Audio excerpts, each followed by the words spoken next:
Buenos días, buenos días a cada uno de ustedes los presentes y agradeciéndoles bastante que nos acompañen en cada una de nuestras entregas en la parte de webinar. Em, Mi nombre es Ronald Fallas, especialista de la marca de Fluke en la parte industrial. Quiero presentar a mi compañero, el ingeniero Don Max Bonilla, especialista en la línea de motores para toda la división del Batrón. Buenos días a todos los presentes. Aquí estamos aquí a la orden. No sé si esperamos, Ronald, a ver si se Yo diría conectan que un sí, poquito Max, más de darle personas. unos 3 minutitos ahí para que se nos llene un poquito y darle tiempo a la gente que apenas les está llegando como el correo de recordatorio y así. Perfecto. Ahí nada más, si gustan, nos van confirmando si se escucha, se ve bien. Aquí en el chat, por favor, ahí les agradecemos. Si nos indican si todo se ve bien de momento. Sí, en la parte de preguntas nos pueden escribir. Correcto. Yo tengo la buena costumbre de saludar si tenemos gente. Gracias, don Adrián. Tenemos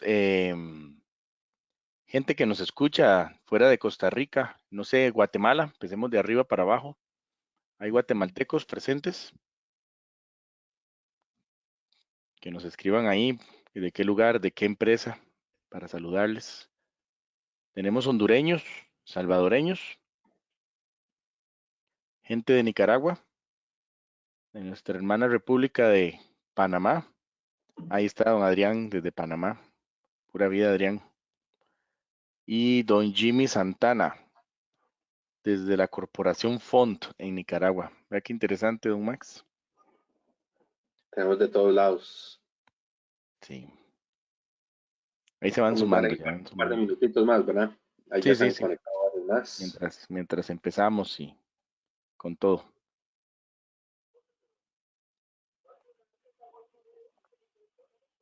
¿Logran ver bien la presentación? Sí, se ve Sí, bien logran ver la pantalla, me imagino. ahí nos confirman.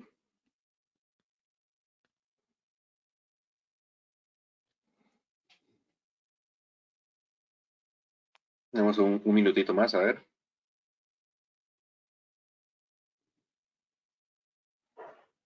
Gente de Naranjo, dice don Mario que se escucha pura vida, que se escucha bien.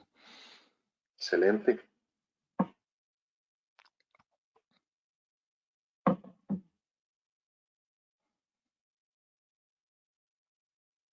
Gente de la zona sur de Costa Rica, zona norte, Caribe, Guanacaste y sus ventoleros y sus calores. Qué verano.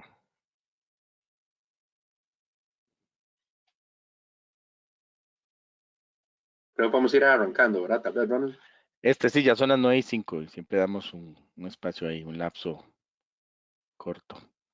Entonces, sin más preámbulo, nuevamente les agradecemos su presencia, que nos acompañen. Para nosotros es un verdadero honor preparar estos webinars técnicos que lo que hacen es enriquecer un poco el conocimiento y nosotros humildemente eh, nos gusta para poder compartir con ustedes.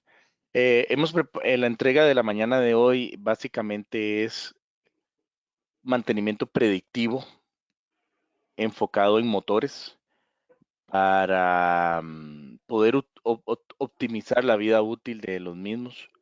Se pone muy interesante en el transcurso, porque como Max es especialista en motores, yo en la parte de medición eléctrica, em, vamos a tratar de trasladar de la forma más directa y concisa el mensaje. Entonces, sin más Así preámbulo, es. si gustan, guardan ahí nuestros datos también. Mi correo electrónico, ronald.fallas@elbatron.com y mi número celular, el cual está allí. También el de Max para consultas o igual en el transcurso yo no sé, Max, a mí, si dejamos la parte de preguntas y respuestas para lo último o le vamos a, como van preguntando, Mejor para último, ¿verdad? Para no Creo que perder sí, para mucho el poder hilo. ir avanzando por ahí. Vale, está bien. Bueno, demos Igual si inicio. hay algún problema, ¿verdad? Que no se escucha bien, no se ve bien, ahí nos pueden escribir y ahí entre nosotros nos podemos interrumpir para ir corrigiendo las fallas técnicas. Está bien. Entonces, nuevamente, Perfecto, bueno. bienvenidos y gracias. Muchas gracias por la presentación, Ronald. Bueno, como les comentaba, ¿verdad? El tema de hoy se llama cómo optimizar la vida útil de sus motores mediante buenas prácticas de medición. Básicamente, bueno, como introducción, tenemos la importancia que radica en este tema, ¿verdad? Podemos hablar, ¿verdad?, de que si hacemos un estudio de cuánta energía consumen los motores, cuánta energía eléctrica consumen los motores a nivel mundial, ¿verdad? Podemos, mediante estudios, ¿verdad?, realizados, podemos decir que el 42% de la energía eléctrica producida a nivel mundial, ¿verdad?, es utilizada meramente por la industria, ¿verdad? Sabemos que en industria, dos de las terceras partes de la energía utilizada por ella o por ellas es debido a los motores eléctricos. Básicamente es el componente o los componentes dentro de la instalación eléctrica, ¿verdad?, que existe a nivel industrial que más consume energía eléctrica. Eso estaríamos hablando, realizando un cálculo con esos otros dos números, ¿verdad?, que nos da un 28% del consumo global en energía eléctrica. O sea, estamos hablando más de la cuarta parte de lo que se consume a nivel mundial es consumido por motores, ¿verdad? Aquí es donde radica la importancia también, ¿verdad? De tener nuestros motores con buen mantenimiento, tener motores eficientes, que no sobre aprovechar tanto lo que es el tema del rebobinado de motores, hasta cierto punto debemos dejar de hacerlo, ¿verdad? Todo esto lo vamos a ir viendo a través de la presentación, las buenas prácticas, ¿verdad? Que conllevan ese tema. Como parte a nivel de introducción, ¿verdad? Tenemos que, como dice, ¿verdad?, gran parte de la operación industrial va a depender de estos motores.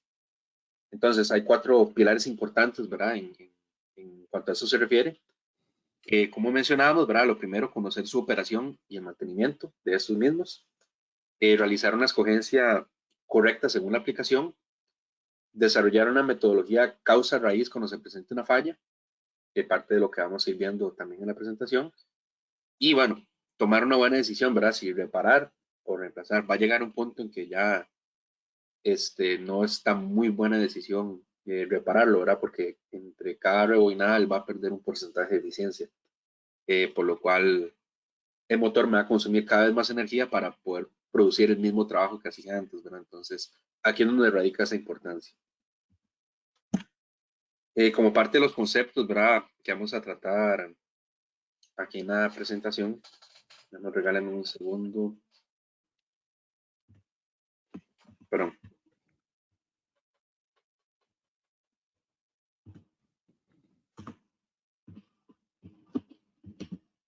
que se me salió otra pantalla.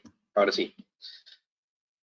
Como parte de unos conceptos importantes, ¿verdad?, que debemos repasar aquí durante la presentación, el primero es definir lo que es una falla, ¿verdad?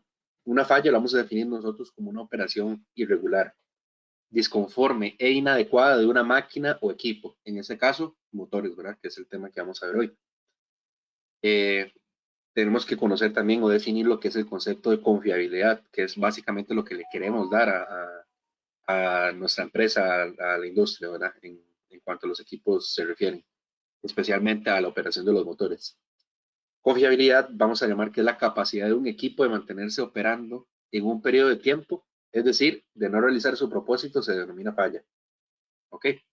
Aquí es donde vamos a clasificar, ¿verdad?, esas fallas en los motores eléctricos como lo podemos ver acá en 4 puntos. Primero, como predecibles, es utilizando técnicas y métodos; como repetibles, mediante una documentación, un historial; prevenibles, por programas de mantenimiento, ¿verdad?, preventivo; y bueno, usualmente reparables, usando las recomendaciones del fabricante. Muchas de las causas de esas fallas, ¿verdad?, resultan darse por una combinación de dos o más de las condiciones inadecuadas de operación que vimos anteriormente. aquí es donde empiecen a radicar cada una de ellas. Eh, a modo resumen, ¿verdad? Parte de lo que vamos a ir viendo durante la presentación. Tenemos por aquí en varios estudios, ¿verdad? Que como podemos ver en estos grafiquitos que tenemos en esta diapositiva, estaríamos hablando que prácticamente la mayor parte de las fallas se dan en los rodamientos, ¿verdad? Veamos por acá, no sé si se logra ver el mouse, pero podemos ver que es un 41% según este gráfico pastel, ¿verdad? El segundo punto va a ser el estator y ya entre menos frecuentes, ¿verdad? En el rotor u otras partes. Vamos a clasificar más que todo en rodamientos y estator las dos fallas principales en los motores. Se estima, ¿verdad? Que en los rodamientos, básicamente, según esos datos, ¿verdad? Podemos tener una relación promedio de falla de 0.15, mientras que en el bobinado estator, un 0.05.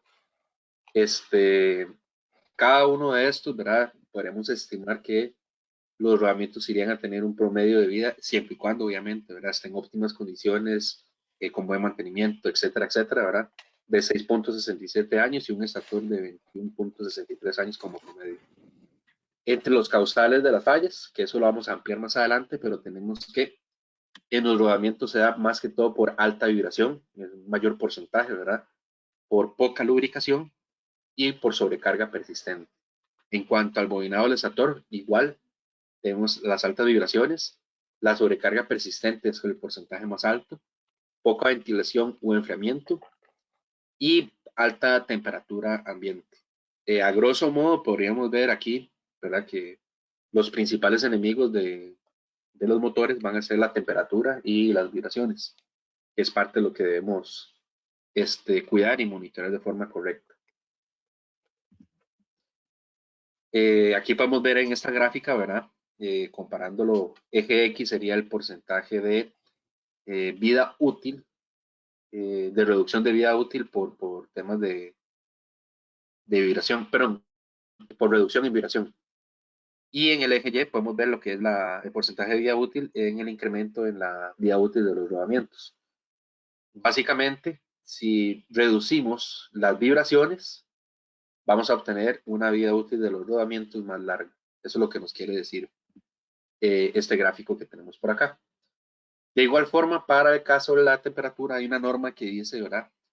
Que la vida útil del motor, específicamente más bien del aislamiento, se va a duplicar por cada 10 grados centígrados de reducción de temperatura. O a su vez, viéndolo al contrario, ¿verdad? Yo voy a perder la mitad de la vida útil por cada 10 grados centígrados que me aumente la temperatura del motor. Entonces aquí es donde radica también parte de las importancias de lo que debemos cuidar en nuestros motores, vibraciones y temperatura. Aquí le cedo la palabra a Ronald para que nos explique, nos hable un poco lo que es el tema de mantenimiento predictivo que vamos a tratar en el día de hoy también. Adelante, Ronald. ¿Estoy bien en micrófonos? Se te escucha bien ahí. ¿Sí me escucho? Ah, perfecto, perfecto. Ok, básicamente, ¿qué es mantenimiento predictivo? Es una técnica, una estrategia o una cultura inclusive que nos ayuda a pronosticar. Max, me moviste la... Ya, déjala así. Gracias. Que nos ayuda a pronosticar a futuro una falla y poderla atacar antes de que esta suceda. Esta técnica la podemos probar obviamente en nuestra planta de producción, pero también la podemos probar en nuestros vehículos, en las casas, desde la cerradura de una puerta hasta cualquier cosa que tenga algún tipo de movimiento, en diferentes maneras. Pues continuamos.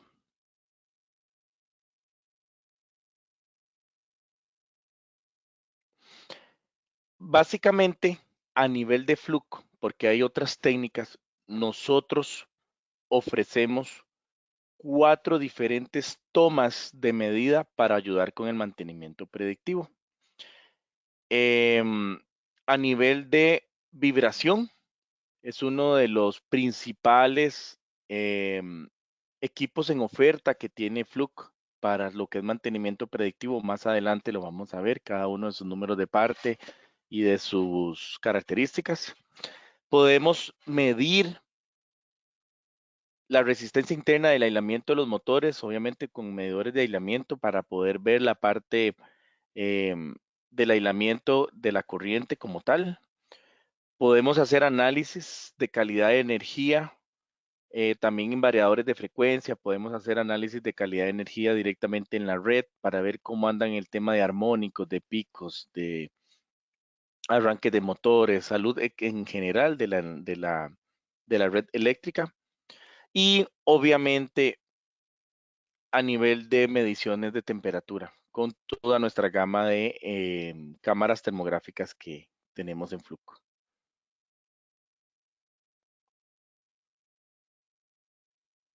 Ok, muchas gracias, Ronald, ahí por la explicación. Seguidamente, vamos a ver lo que son una de las causas, ¿verdad? De fallas. Vamos a empezar por lo que es en el estator del motor. Ya seguidamente vamos a ir viendo otras partes del motor propiamente, ¿verdad? Aquí podemos clasificarlo básicamente que en 4 puntos. Para ver, ahí está, sí. En 4 puntos, correcto. Inicialmente con un estrés térmico, luego estrés eléctrico, estrés mecánico y finalmente estrés ambiental. Para el térmico podemos ver dos principales que ya lo vamos a detallar, pero sería básicamente lo que es el envejecimiento del aislamiento y un aumento de temperatura, lo que me iría a causar ese tipo de fallas. Para el estrés eléctrico tenemos, ¿verdad? En este caso, que puede ser por tema de dieléctrico, por corriente de fuga, efecto corona o transientes de voltaje.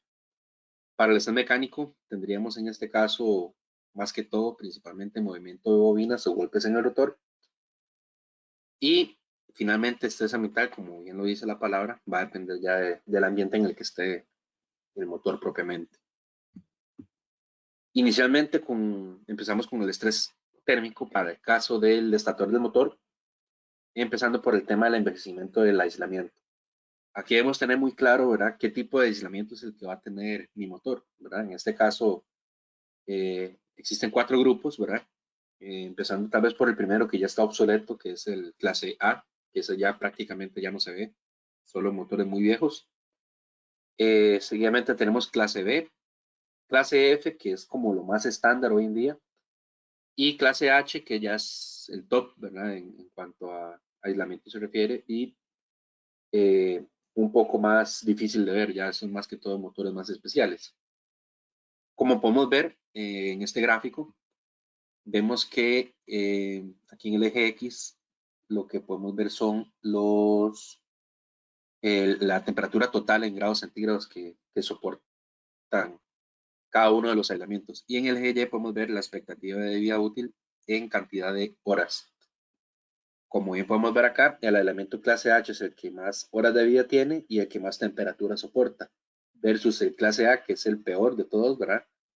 Que es el que menos temperatura soporta y menor expectativa de vida útil tendría también. Allá aquí en ese gráfico vemos los 3 existentes, no los obsoletos, ¿verdad? El B, el F y el H, donde podemos ver que el F sería soportando unos 155 grados centígrados versus el H que son unos 180, ¿verdad? Por ejemplo. Esto lo podemos dividir básicamente en unos 40 de temperatura ambiente. A partir de aquí tenemos una temperatura de incremento ya permisible a nivel entre el exterior y el interior, que sería de 105 grados centígrados para el F, que es el más común, y 125 grados para el clase H. Y seguidamente tendríamos aquí un margen de temperatura, ¿verdad? Extra para proteger el motor propiamente y el aislamiento, efectivamente, ¿verdad? Que sería de 10 grados centígrados para el clase F y 15 para el clase H. Aquí recalcamos nuevamente la norma, ¿verdad? De que sabemos que por cada 10 grados centígrados de incremento en la temperatura del motor, la vida útil del aislamiento se va a reducir a la mitad. Es decir, otros 10 más sería la mitad de la mitad. Estaríamos hablando, si me iba a durar 10 años, por poner un ejemplo, ya no me va a durar 10 ni me va a durar 5 años, me va a durar 2 años y medio. Y a su vez, ¿verdad? Si se me aumenta 10 grados más todavía, ya en vez de 2 años y medio sería poco más de un año. Y así va sucesivamente. Cada vez se va reduciendo la mitad de la mitad de la mitad. Es casi que una norma que se maneja en cuanto a este tema. En cuanto al tema por el aumento de temperatura, ¿verdad? Pueden existir varias causas, ¿verdad? En este caso puede deberse por un desbalance de voltaje. Se habla, podríamos hablar de una variación de 3.5% por fase. Produce un aumento del 25% de temperatura. Vean que estamos hablando de un 25. Recuerden que la norma anterior que habíamos visto habla de que por cada 10 se me reduce la mitad. Ahí ya se me redujo de prácticamente la mitad de la mitad y casi la mitad de la mitad más. Considerablemente de 10 años pasamos casi un año, ¿verdad? Eso el 25% sí representa, en cuanto a temperatura se refiere, un tema importante. Luego tendríamos como siguiente punto una variación de voltaje, ¿verdad? Tenemos aquí, bueno, que según la norma NEMA, la MG1 1243, tenemos un rango aceptable que va desde el más o menos 10%. El voltaje por fase no debería variarme en este porcentaje, ¿verdad? Es básicamente lo que me dice la norma. Y en IS es un poco más estricto, 5%. Luego tenemos por aquí el ciclaje, que eso lo diríamos a definir como el tiempo entre arranque y descanso. Puede verse también en un aumento de temperatura en los motores, ¿verdad? Se puede ver también por una sobrecarga mecánica que me iría a provocar un aumento de la corriente, ¿verdad? Mayor a la nominal, por supuesto. Eso se estima que se calcula aproximadamente como la carga, ¿verdad? Elevada al cuadrado, lo que me iría a aumentar, básicamente, aquí en este tema de temperatura. Uno muy importante y obvio, pero que a veces no le prestamos atención, obstrucción en la ventilación, ¿verdad? Esta parte puede que sea hasta la más sencilla de ver, ¿verdad? Físicamente hablando, pero no siempre se le toma el debido cuidado, ¿verdad? Sí es importante, ¿verdad? Que la ventilación esté completamente libre. Evitar, ¿verdad? Que si se me llena de polvo u otros materiales, estarlo limpiando, ¿verdad? Para no tener una obstrucción en la ventilación y causar, ¿verdad? Un aumento de temperatura abrupto, ¿verdad? Y uno de los más graves, ¿verdad? Casi que es como el que me puede ya prácticamente sentenciar el motor, es una pérdida de fase, ¿verdad? Estamos hablando que la corriente subiría en un aproximado un 75% en las dos fases que permanecen, ¿verdad? Eh, Esto implica también que la potencia caiga en un 80% este, y por ende me va a provocar un aumento de temperatura abrupto, ¿verdad? Entre más tiempo pase en este caso, y más voy a ir dañando el aislamiento y por ende el motor, que es lo que queremos tratar de evitar a toda costa, ¿verdad? Aquí podemos ver algunos ejemplitos, ¿verdad? De los casos expuestos anteriormente, ¿verdad? Eh, Fallas debido a aumento de temperatura en cuanto a estrés térmico se refiere, ¿verdad? Seguimos con el estrés eléctrico, igual, con la parte del estator. Podremos definirlo en 3 puntos por acá, ¿verdad? Que sería con respecto al tema dieléctrico, la rigidez eléctrica que va entre fase y fase, vuelta y vuelta o vuelta y tierra. El tracking o corriente de fuga, básicamente podríamos hablar de una fuga en el ambiente, un puente a tierra, esto debido a humedad u objetos extraños, y descargas a tierra. Y bueno, el efecto corona, ¿verdad? También, ¿verdad? Que se puede llegar a presentar por eso lo iremos a definir como una ionización gaseosa del sistema del aislamiento que va a provocar arcos de voltaje internos, superficiales y puntos de descarga alrededor. Esto debido a un fuerte campo eléctrico. Esto más que todo, estaremos hablando ya de motores de media tensión para arriba, ¿verdad? Eh, no es tan común o más bien es poco común o nada común en motores de baja tensión, ¿verdad? Seguidamente tenemos también lo que es el transiente de voltaje, igual para el estrés eléctrico. Eso se puede ver también de línea a línea, habrá picos que irían entre líneas a tierra, multifases, hablando propiamente de lo que es 3.5 veces la nominal, ¿verdad? Seguidamente podríamos hablar también por pérdidas de conexión a tierra, presentaría oscilaciones, ¿verdad? En este caso. Un fusible con limitaciones de corriente va a provocar oscilaciones de voltaje. Por una transferencia de voltaje, ¿verdad? Una planta de emergencia, ¿verdad? Puede llegar a provocarme también este tipo de fallas. Una apertura y cierre de contactos, conexión de capacitores, falla de aislamiento, que aquí va de la mano con la otra parte del estrés térmico, ¿verdad? Pero esto es debido a estrés eléctrico. Por rayos y bueno, y por último, ¿verdad? Que esto debemos conocerlo bien por el tema de variador de frecuencia, ¿verdad? Si no se opera de forma correcta, puede provocarme un trasciente de voltaje, ¿verdad? Requerimos aquí una buena instalación y demás para evitar ese tipo de fallas. Luego tenemos por acá, perdón, el estrés mecánico, que básicamente puede verse dos causas, ¿verdad? Por movimiento de las bobinas. Esto básicamente iría a causar que las corrientes que circulan en los devanados van a producir fuerzas que aflojen las bobinas en el núcleo, ¿verdad? Y bueno, también por fricción y roce entre las bobinas y el núcleo, que va a producir, ¿verdad? Una reducción en la capa del aislamiento de la bobina. Y también, bueno, por golpes del rotor en el estator, ¿verdad? Esto más básicamente se puede ver por una manipulación o condiciones extremas de trabajo.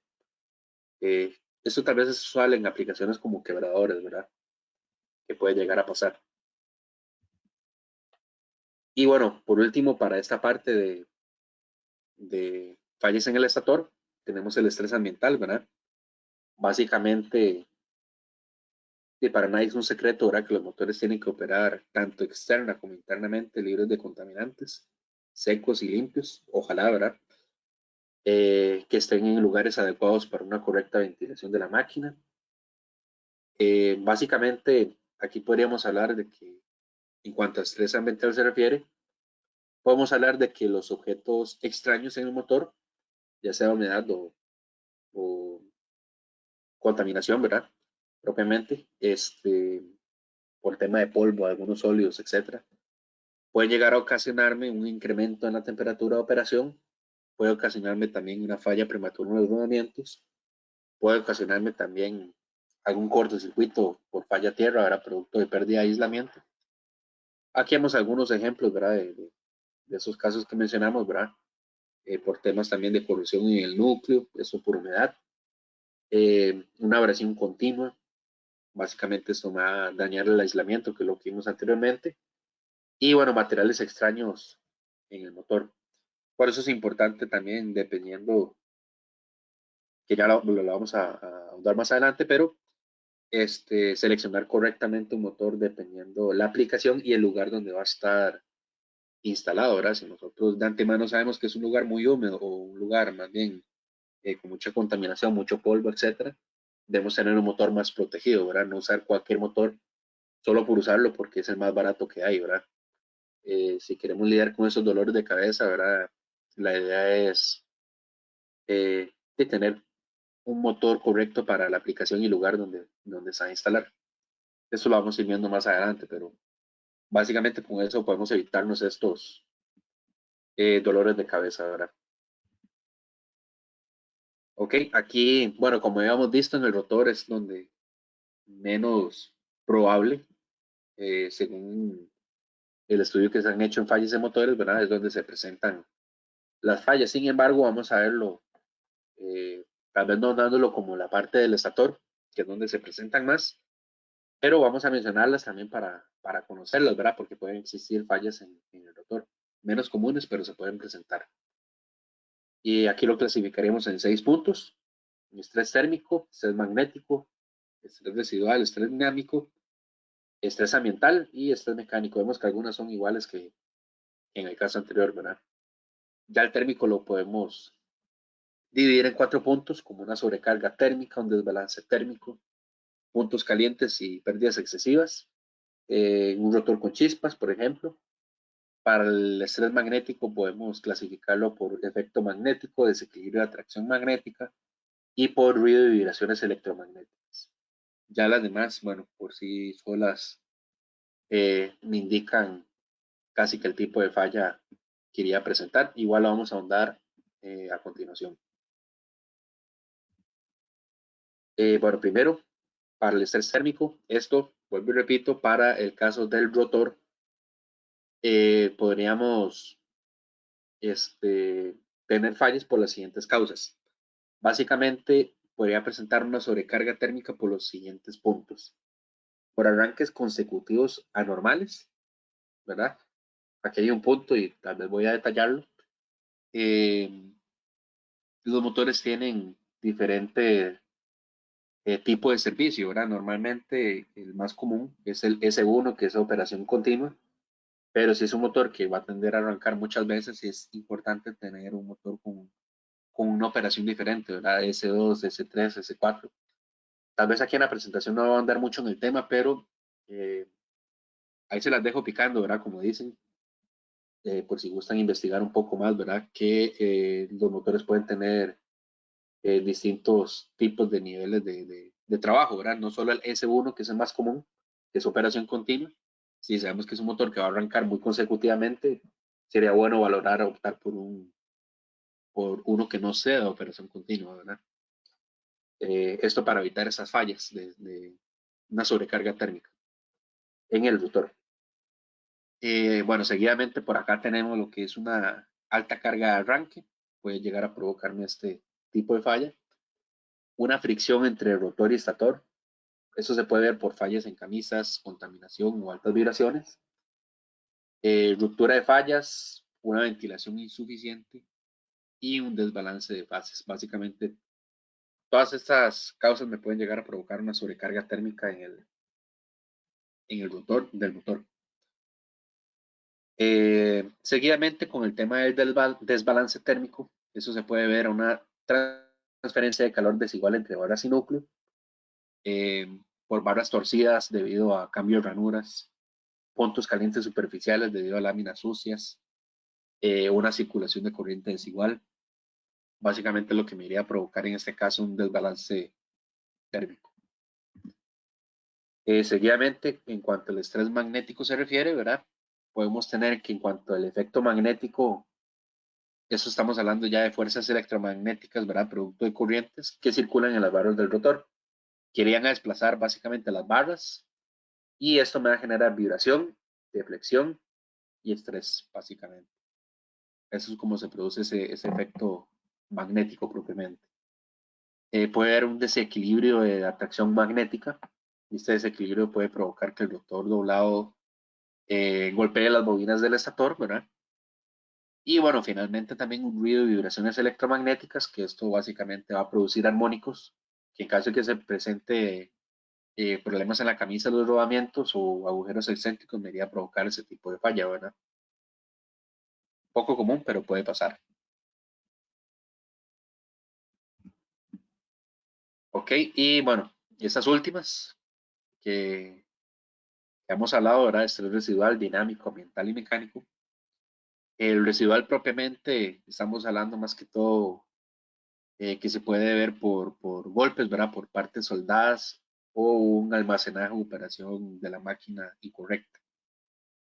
El estrés dinámico está más asociado al torque en el eje, ¿verdad? Al someter el motor a cargas superiores al nivel normal. O también se puede ver por fuerzas centrífugas asociadas a excentricidades, perdón, o un estrés cíclico, ¿verdad? Que era lo que habíamos visto aquí anteriormente, voy a volverme. Y de lo que hemos hablado del ciclaje, ¿verdad? Que es como el tiempo de que va a haber entre arranque y descanso. Esto puede llegar a provocarme este estrés dinámico que estamos hablando, ¿verdad?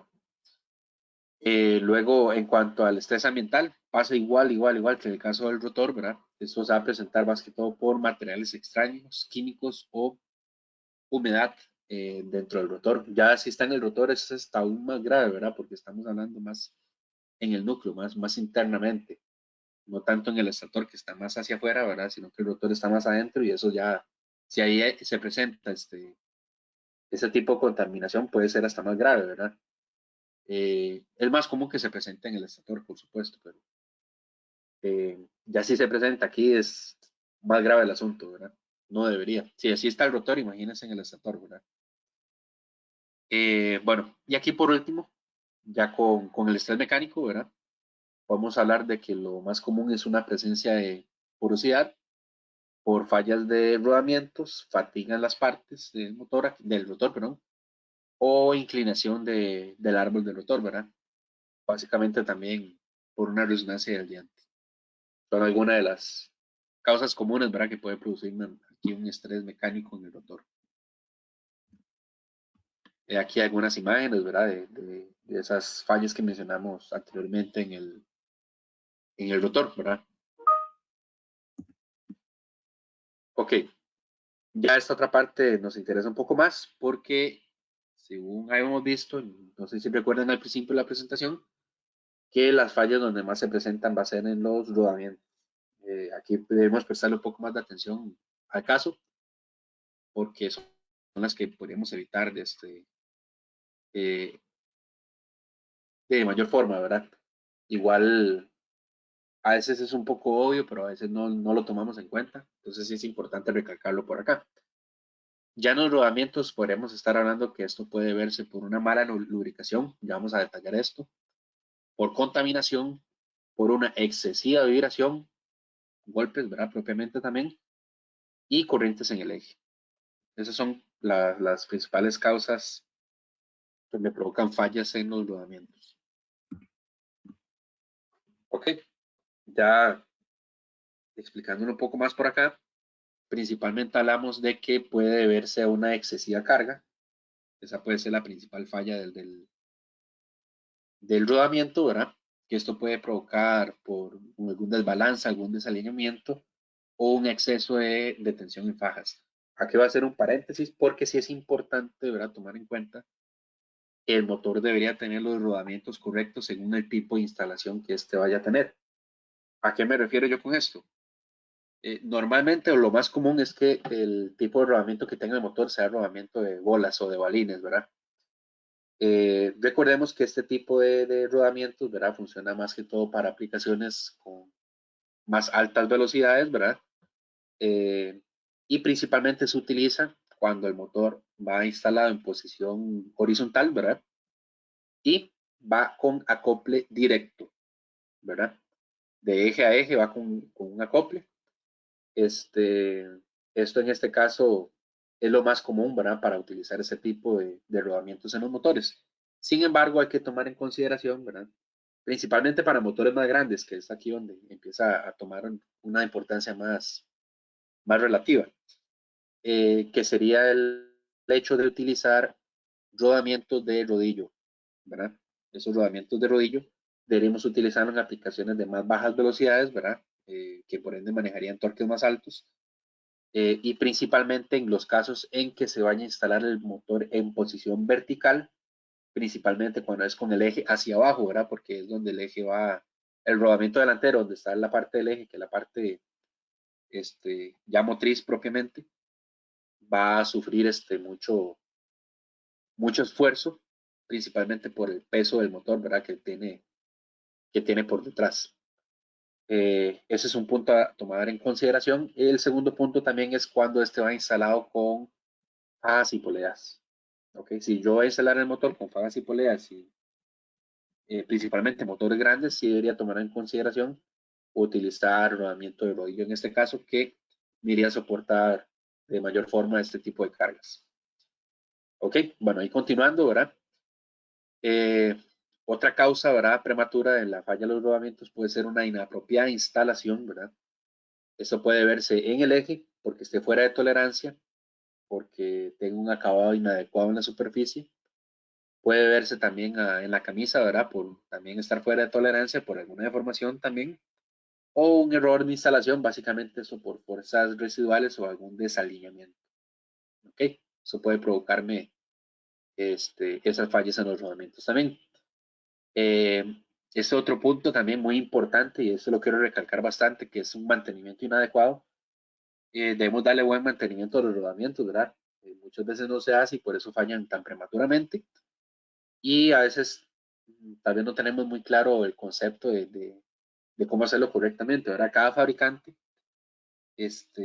da para sus propios rodamientos de sus motores cuál debe ser el tipo de grasa que se debe utilizar, ¿verdad? Ojalá utilizar esta misma, no utilizar otra, la que tengamos a mano, ¿verdad? Porque básicamente ya él te está dando una compatibilidad de cuál es la grasa que debes utilizar en este caso, el tipo de lubricante. Eh, y también cuánto es la cantidad que yo debería utilizar, porque las fallas se puede ver por sobre lubricación, que a veces nos preocupamos más bien de que esté poco lubricado, que sí, que esté poco lubricado es muy grave, pero así igual de grave es que esté sobre lubricado. Eso no es nada bueno tampoco para los rodamientos. Este, y bueno, igual tomar en cuenta, ¿verdad? Si se está trabajando en un ambiente muy caliente, en altas temperaturas, cerca de un horno, qué sé yo, tomar en cuenta qué lubricante que debe utilizar debe ser un lubricante para altas temperaturas, ¿verdad? Un punto muy importante. De igual forma, para los que son a bajas temperaturas. Recordemos que la viscosidad del lubricante de los rodamientos va a depender eh, mucho de la temperatura a la que se esté trabajando, ¿verdad? La viscosidad puede variar con respecto a esa temperatura. Entonces debemos utilizar el tipo de grasa adecuada según corresponda, ¿verdad? Y bueno, ya una causa poco común, pero que también se puede dar, es básicamente en las fallas en el eje, ¿verdad? Esto por un excesivo desalineamiento, por una excesiva tensión de fajas y básicamente también por pérdida de fijación. Aquí vemos algunos ejemplos, ¿verdad? Del punto que toqué anteriormente, una lubricación inadecuada. Una lubricación inadecuada no solo es que no esté bien lubricado, ¿verdad? Sino que habíamos dicho, ¿verdad? Que demasiada grasa puede generar también una falla en los rodamientos. Poca grasa, esa es como la más obvia, ¿verdad? Pero igual la mencionamos, poca grasa puede llegar a involucrarme eh, que esté lubricado inadecuadamente. La incompatibilidad, ¿verdad? Que mencionamos, por eso es importante seguir las instrucciones del fabricante de cuál debe ser el tipo de grasa que yo debo utilizar, ¿verdad? Como vemos ahí abajo, un tipo de grasa incorrecto puede ser una causante, ¿verdad? De falla en los rodamientos. Y bueno, también el lugar y el tiempo de almacenamiento inadecuados, ¿verdad? Esto a veces llega a representarme también que los rodamientos fallen. Y bueno, aquí por último, básicamente hablando ya del tema por una excesiva vibración y golpes, que eso me puede llegar a provocar fallas en los rodamientos, estaríamos hablando que puede verse más que todo por un rotor desbalanceado, por un acople desbalanceado, un sistema en general desbalanceado.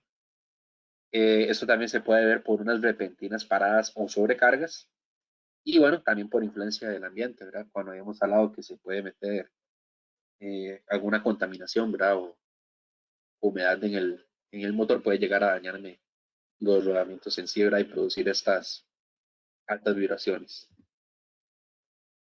Y bueno, aquí finalmente, ya en la parte del eje, podemos ver que las fallas más comunes en el eje del motor propiamente se puede ver por fatiga del material o pérdida de propiedades. Esto también se puede ver porque el eje se haya doblado, por una temperatura extrema, por un estrés residual, por pérdida de fijación y por influencia del ambiente. Muy importante. Si notaron, ¿verdad? Hablamos de la influencia del ambiente prácticamente en todas las partes del motor, ¿verdad? Que pueden presentarse fallas. Por eso es muy importante tomar en consideración que debo conocer muy bien el ambiente en el que va a trabajar el motor para poderlo seleccionar de forma correcta y así evitarme esos dolores de cabeza, ¿verdad? Propiamente. Aquí le cedo ya la palabra a mi compañero Ronald, que nos va a hablar básicamente de qué medidas debemos realizar en un motor para los correctos Gracias, Max. mantenimientos. Como lo decía don Max, me corresponde ahora en la parte más que todo de instrumentación. Eh, En este slide vamos a tocar algunos temas de ubicación, de, de la topología, del orden, donde poder colocar diferentes tipos de medidores para dar el respectivo mantenimiento preventivo o predictivo. Podemos ver que en estas imágenes podemos apreciar la salida del CCM, ¿verdad? También los centros de fusibles.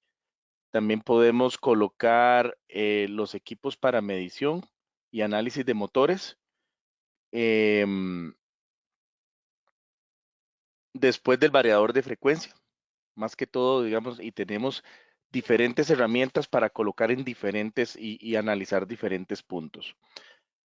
Tenemos analizadores de calidad de energía diseñados para motores, tenemos analizadores de calidad para variadores de frecuencia y tenemos analizadores de uso general. Entonces, depende la aplicación y el requerimiento, así es como nosotros lo vamos a colocar. A nivel de la disyuntiva eléctrica, por decirlo de esa manera, nosotros podemos ver medición obviamente de calidad de energía antes y después del variador. Podemos ver armónicas, que es uno de los factores principales que dan bastantes problemas a nivel de red eléctrica. Con un análisis podemos ver desequilibrio tanto en tensión como corriente, tensión y el eje del motor, y ya otras variables como factor de potencia, la relación de voltaje, frecuencia, etcétera. A nivel de diagnósticos mecánicos, se pueden analizar la calidad de la resistencia del aislamiento en los bobinados con un medidor de aislamiento, desalineación de los ejes, la vibración excesiva, desbalance, flojedad, desalineamiento en los ejes. Podemos ver la continuidad en el sistema de puesta a tierra y también podemos hacer análisis termográficos en cualquiera de estos puntos que tengamos en acá.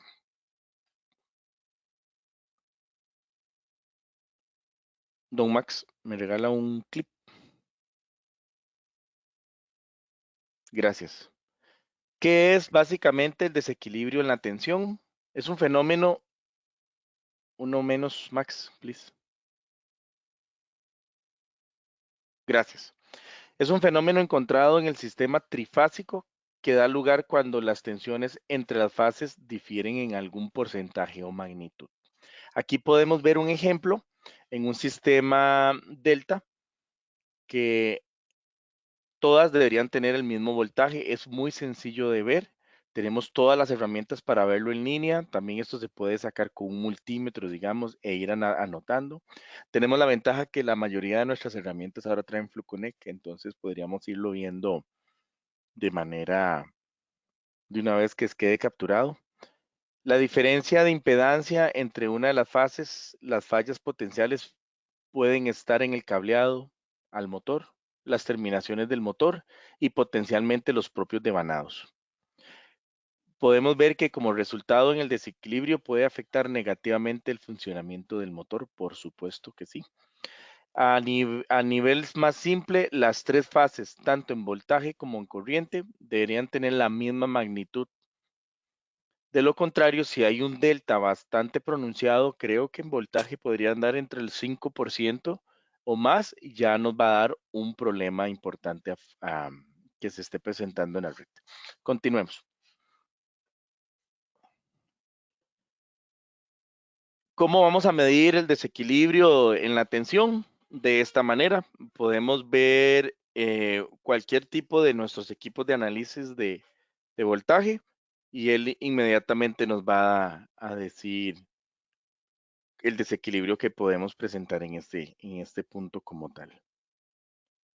En otras presentaciones hemos hablado de seguridad eléctrica. Pronto haré un webinar al respecto, pero siempre hago el comentario en aras de la seguridad, ¿verdad? Siempre que vayamos a manipular o a tocar o acercarnos a las tensiones, tener mucho de cuidado. Continuemos, don Max. Gracias. Vamos a ver algún ejemplo de medida en el desequilibrio de la tensión. Dice que la medida en el desequilibrio de la tensión de salida que proporciona un variador de frecuencia, tal como la ve un motor, no es una sencilla labor. ¿Por qué? Porque los variadores de frecuencia nos pueden sacar voltajes muy extraños, que cualquier multímetro se puede ir y verse engañado. Podemos ver ahí unos ejemplos, en algunas ocasiones 193 voltios, 157 voltios, y sabemos que no andan ni cerca al voltaje que está en la pantalla del variador de frecuencia. Por qué ocurre esto? Por por el ruido que produce el variador de frecuencia en la onda senoidal de salida por lo cual se requiere un multímetro especial que tenga un filtro paso bajo, el cual literalmente desarme y filtre bien la onda que está saliendo del variador de frecuencia para que el multímetro la pueda leer tal como es. Por eso es que se requiere un multímetro con filtro paso bajo para ver el voltaje real de ese punto. Siguiente. ¿Cómo vamos a hacer un cálculo en el desequilibrio de la tensión? Se ve un poco complejo, pero vieras que completamente lo contrario. Hacemos una suma de los voltajes. Como podemos ver que en el voltaje número 1, en la F1, está en 442 voltios, el voltaje 2, 474 y en la fase 3, 456, para un total de 1372 voltios. Sacamos el promedio de cada uno de ellos, que es el total dividido entre 3 y el promedio de 457. Y inmediatamente vamos a poder sacar la desviación más grande que hay, que es sacando el voltaje menor menos el voltaje mayor, y vamos a ver que la diferencia es de 17 voltios. Y así sucesivamente vamos a ir sacando el porcentaje con estas divisiones y multiplicando por 1000, por 100 en este caso, para sacar un desequilibrio de tensión de un 3.72%, el cual pasa. Como les digo, es ya algo rudo o peligroso o no recomendado si esto supera el 5% al menos en tensión. Siguiente, don Max. ¿Cómo podemos interpretar las medidas del desequilibrio de tensión? Obviamente con un instrumento. ¿Ves? Por ejemplo, retomando el tema, esta presentación habla que un desequilibrio superior al 2% ya es problemático, y la presentación anterior decía que era un 3.72, por lo cual ya ya esta medición no estaría pasando lo mínimo. Obviamente con una herramienta que mida los voltajes en línea nos va a sacar, entre otras cosas, el desequilibrio de la tensión de forma muy, muy rápida. Continuemos.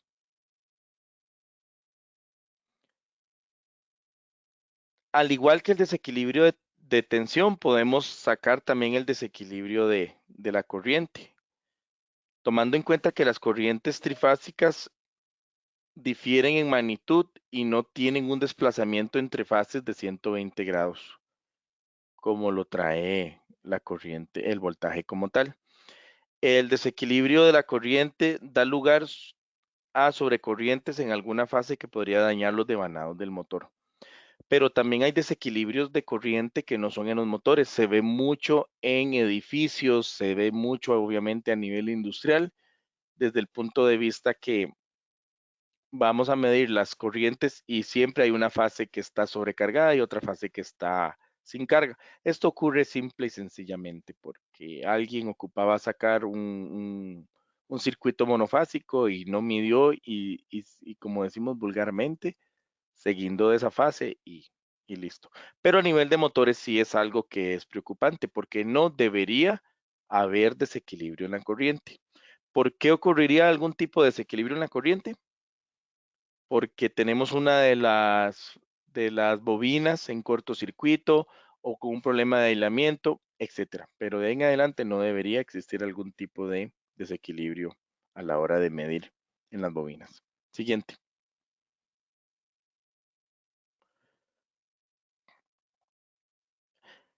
Utilizando un osciloscopio o un equipo especializado para el análisis de motores, podemos determinar cuál es el desequilibrio normal de la corriente a nivel de motores. Obviamente, en la salida del variador para los que utilizan variador de frecuencia.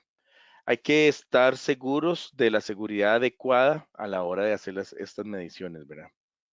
Como siempre, Fluke en aras de la seguridad y el bienestar de los operarios. ¿Me ayuda con una más, don Max?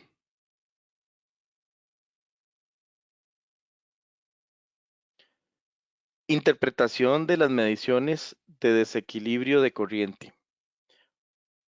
Un desequilibrio de corriente mayor a un porcentaje reducido habitual debe ser investigado en profundidad, porque no es algo muy normal ni que esté bien, mucho menos a nivel de motores. Un desequilibrio en corriente en un motor trifásico no debería ser superior al 10%. Y reitero, no podemos acostumbrarnos a que esto ocurra. No es normal que haya desequilibrio, no debería de existir, pero bueno. Hay que verificar cortocircuitos entre los devanados o derivaciones entre la fase y la tierra, y entre las fases y el estator. Para eso tenemos la herramienta del medidor de aislamiento como tal. Continuemos.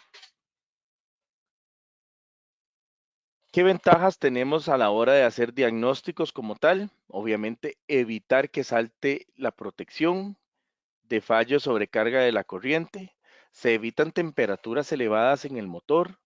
El desequilibrio de la corriente puede dar lugar a devanados quemados, deterioramiento del aislamiento y, y estimados y estimadas. No lo dice acá, pero también un buen diagnóstico nos puede salvar la vida. Reitero, a nivel de seguridad, no vaya a ocurrir que exista un arco o un aterrizamiento del estator y nosotros manipulando el motor como tal y nos pegue una descarga eléctrica a tierra y nos pueda afectar la salud. Es uno de los puntos también importantes.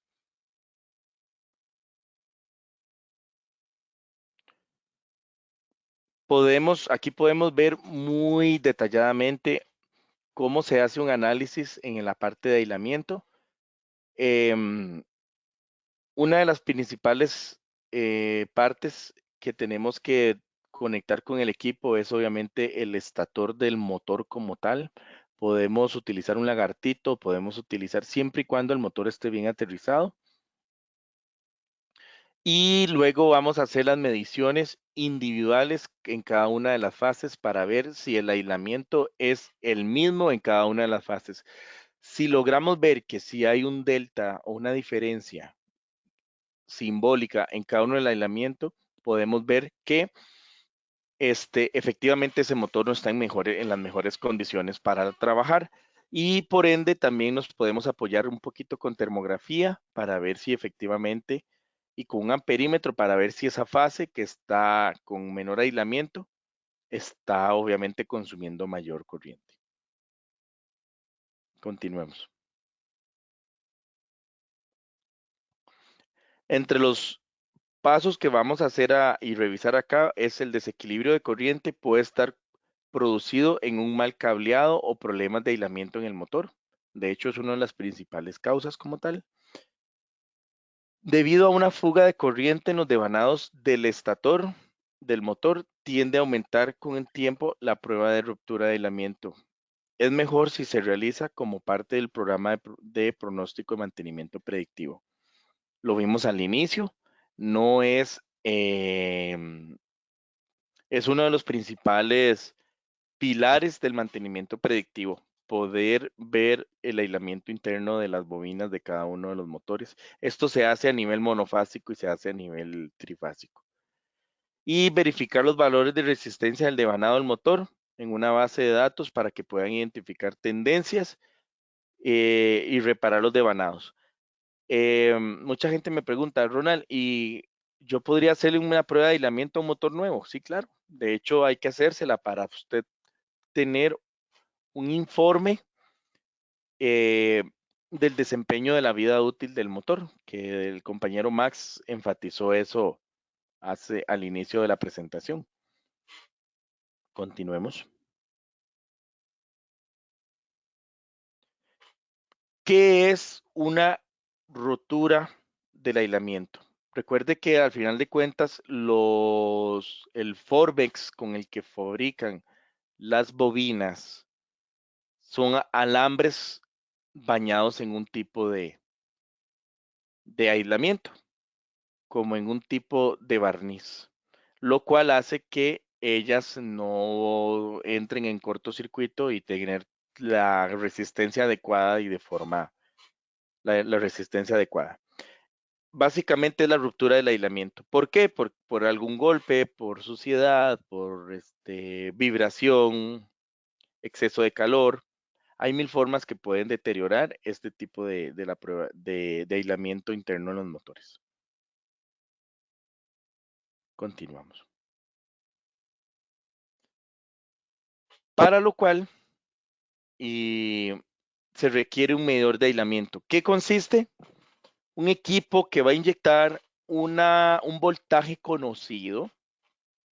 Por ejemplo, si el motor es de 480, eh, la norma neta permite la inyección del doble del voltaje. Digamos que le podemos poner o suministrar 1000 voltios. Por ende, al tener el voltaje conocido, internamente cuando haya una ruptura del aislamiento por ese voltaje, que es alto en corriente directa, el equipo internamente va a poder medir la corriente y con estos dos datos va a derivarnos por ley de Ohm el aislamiento y así podemos medir una por una las bobinas del aislamiento como tal. Así es la técnica para poder medir el aislamiento y todo se hace versus el estator para ver por dónde está saliendo esa corriente. Continuamos. Aquí podemos ver un ejemplo de una medición en 48.2 megaohmios. Se esperan que sean eh, mediciones altas en megaohmios, ¿verdad? O gigas, en el mejor de los casos. Continuamos. Dice que el valor de resistencia debería ser superior a 100 megaohmios, que es lo más recomendado en la parte práctica como tal. Y le reitero, aquí no tiene nada que ver cuántas bobinas, cuántas espiras tengan las bobinas, el aislamiento es lo que equivale como tal. Continuamos. ¿Qué es básicamente la tensión del eje? Las tensiones del PWM en inglés y en español modulación del ancho de pulso de alta frecuencia dan lugar al acoplamiento capacitivo entre el estator y el eje. Cuando la tensión del motor supera la capacidad del aislamiento del rodamiento, la corriente circula a través del rodamiento. Dato importante. Ahí podemos ver un diagrama donde podemos ver la parte del rodamiento, la parte del estator y la parte del rotor. Si esta tensión es demasiado elevada, podemos tener este tipo de problema. Continuemos, Max. ¿Qué podemos hacer para poder medir la tensión del eje? Obviamente tenemos un equipo que es como un osciloscopio que llama el DMA, que cuenta con una escobilla de carbono o una sonda de hilos trenzados para poder medir la tensión entre la tierra del cuerpo del motor y el eje de la transmisión.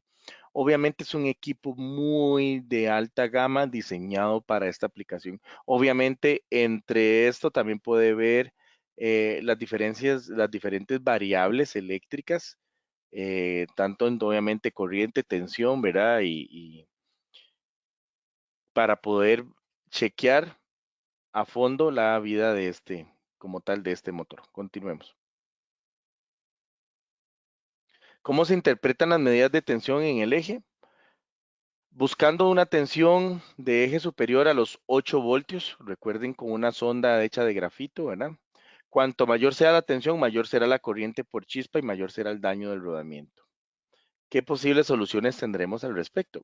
Se podrán reducir la frecuencia de conmutación del variador o utilizar un sistema de puesta a tierra directamente en el eje, con una con un puesto como con una varilla como la que estábamos viendo en el ejemplo. Pocos complejos esas técnicas. Continuamos.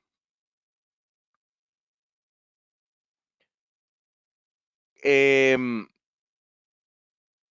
este equipo es especialmente diseñado para esta aplicación, ¿verdad? Análisis de motores y variadores de frecuencia. A la vez es un osciloscopio. Nos va a ayudar a hacer pruebas extremas.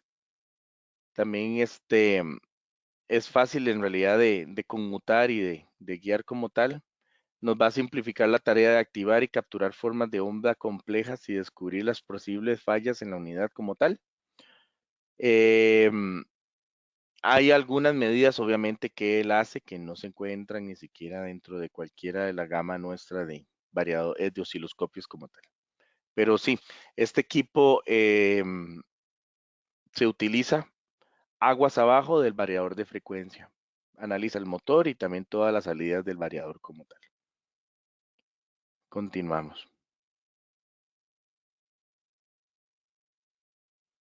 ¿Qué podemos hacer con un equipo como tal? Obviamente tenemos equipos de análisis de calidad de energía para el CCM, para ver el desequilibrio de voltaje, el desequilibrio de corriente, el factor de potencia, la calidad de la energía, los dips, los swells, los parpadeos. Podemos ver toda la actividad, los picos de arranque directamente en el CCM. También con un analizador como con el que vimos, ¿verdad? Podemos analizar la parte de los motores y también la parte de los variadores de frecuencia. Esto desde el ámbito eléctrico, ¿verdad?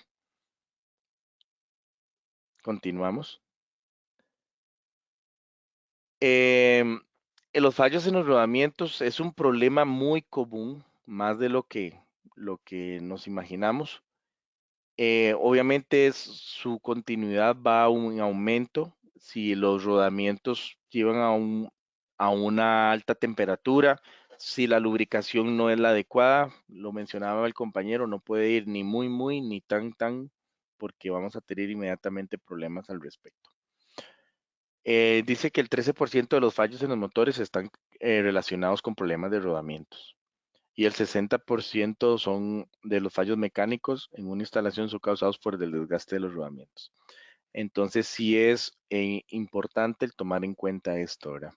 Que tenemos presente este tipo de problemas y desgastes. Continuamos. ¿Cómo vamos a poder ver los fallos en los rodamientos? Obviamente con la ayuda de la termografía. Nuestras cámaras termográficas son ultrasensibles. La mayoría de ellas tiene la sensibilidad térmica en 3 milikelvin, o sea, puede detectar diferencias de voltaje agarrar un grado, partirlo en 1000 partes y multiplicarlo por 3, imagínate. Es demasiada la sensibilidad térmica que ellas tienen.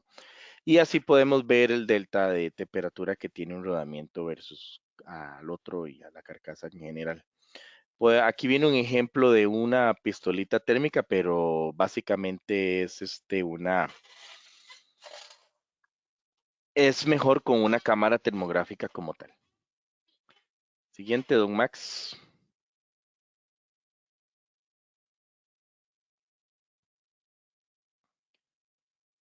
Interpretación de las medidas de los rodamientos. Em, ahí tenemos una imagen térmica como tal de cómo se ve el movimiento calórico, las calorías en esa parte del rodamiento y obviamente podemos ver que ahí hay calor producido por fricción.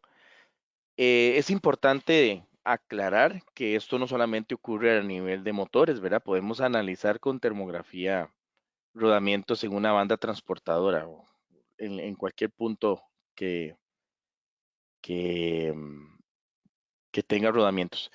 Recordarles que una temperatura superior a 10 grados superior a la temperatura nominal del fabricante en el motor puede llevar que a la mitad de la vida útil de los motores. Un dato importante. Siguiente.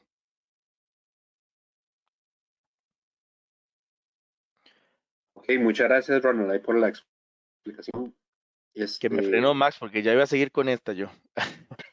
sí, sí, sí, casi me la roba.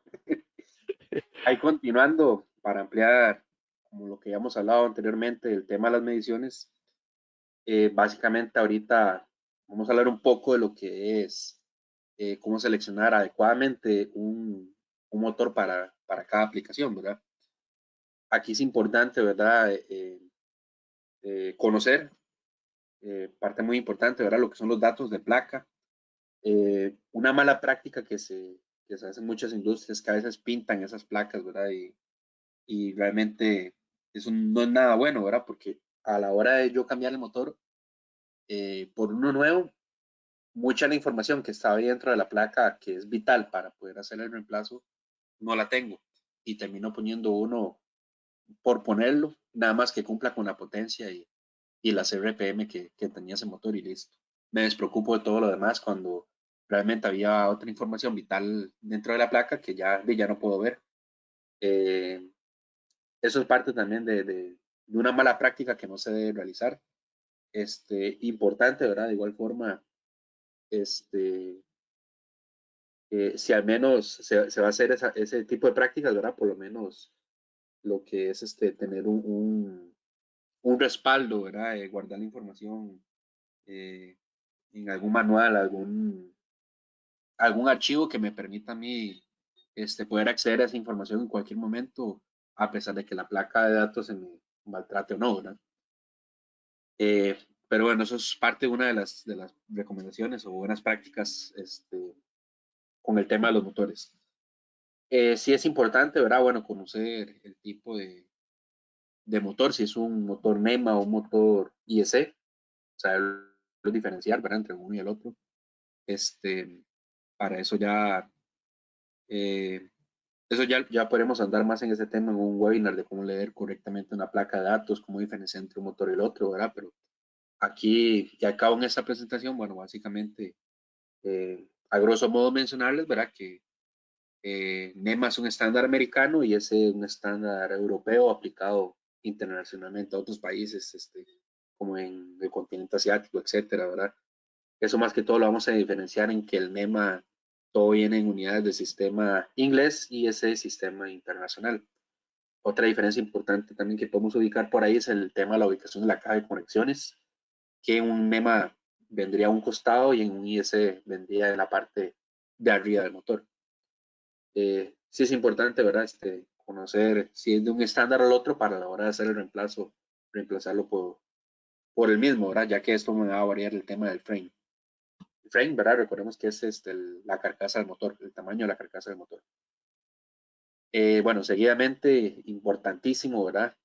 Yo poder conocer lo que es la potencia y la velocidad del motor. Esa velocidad, llamémoslo las RPM del motor, ¿verdad?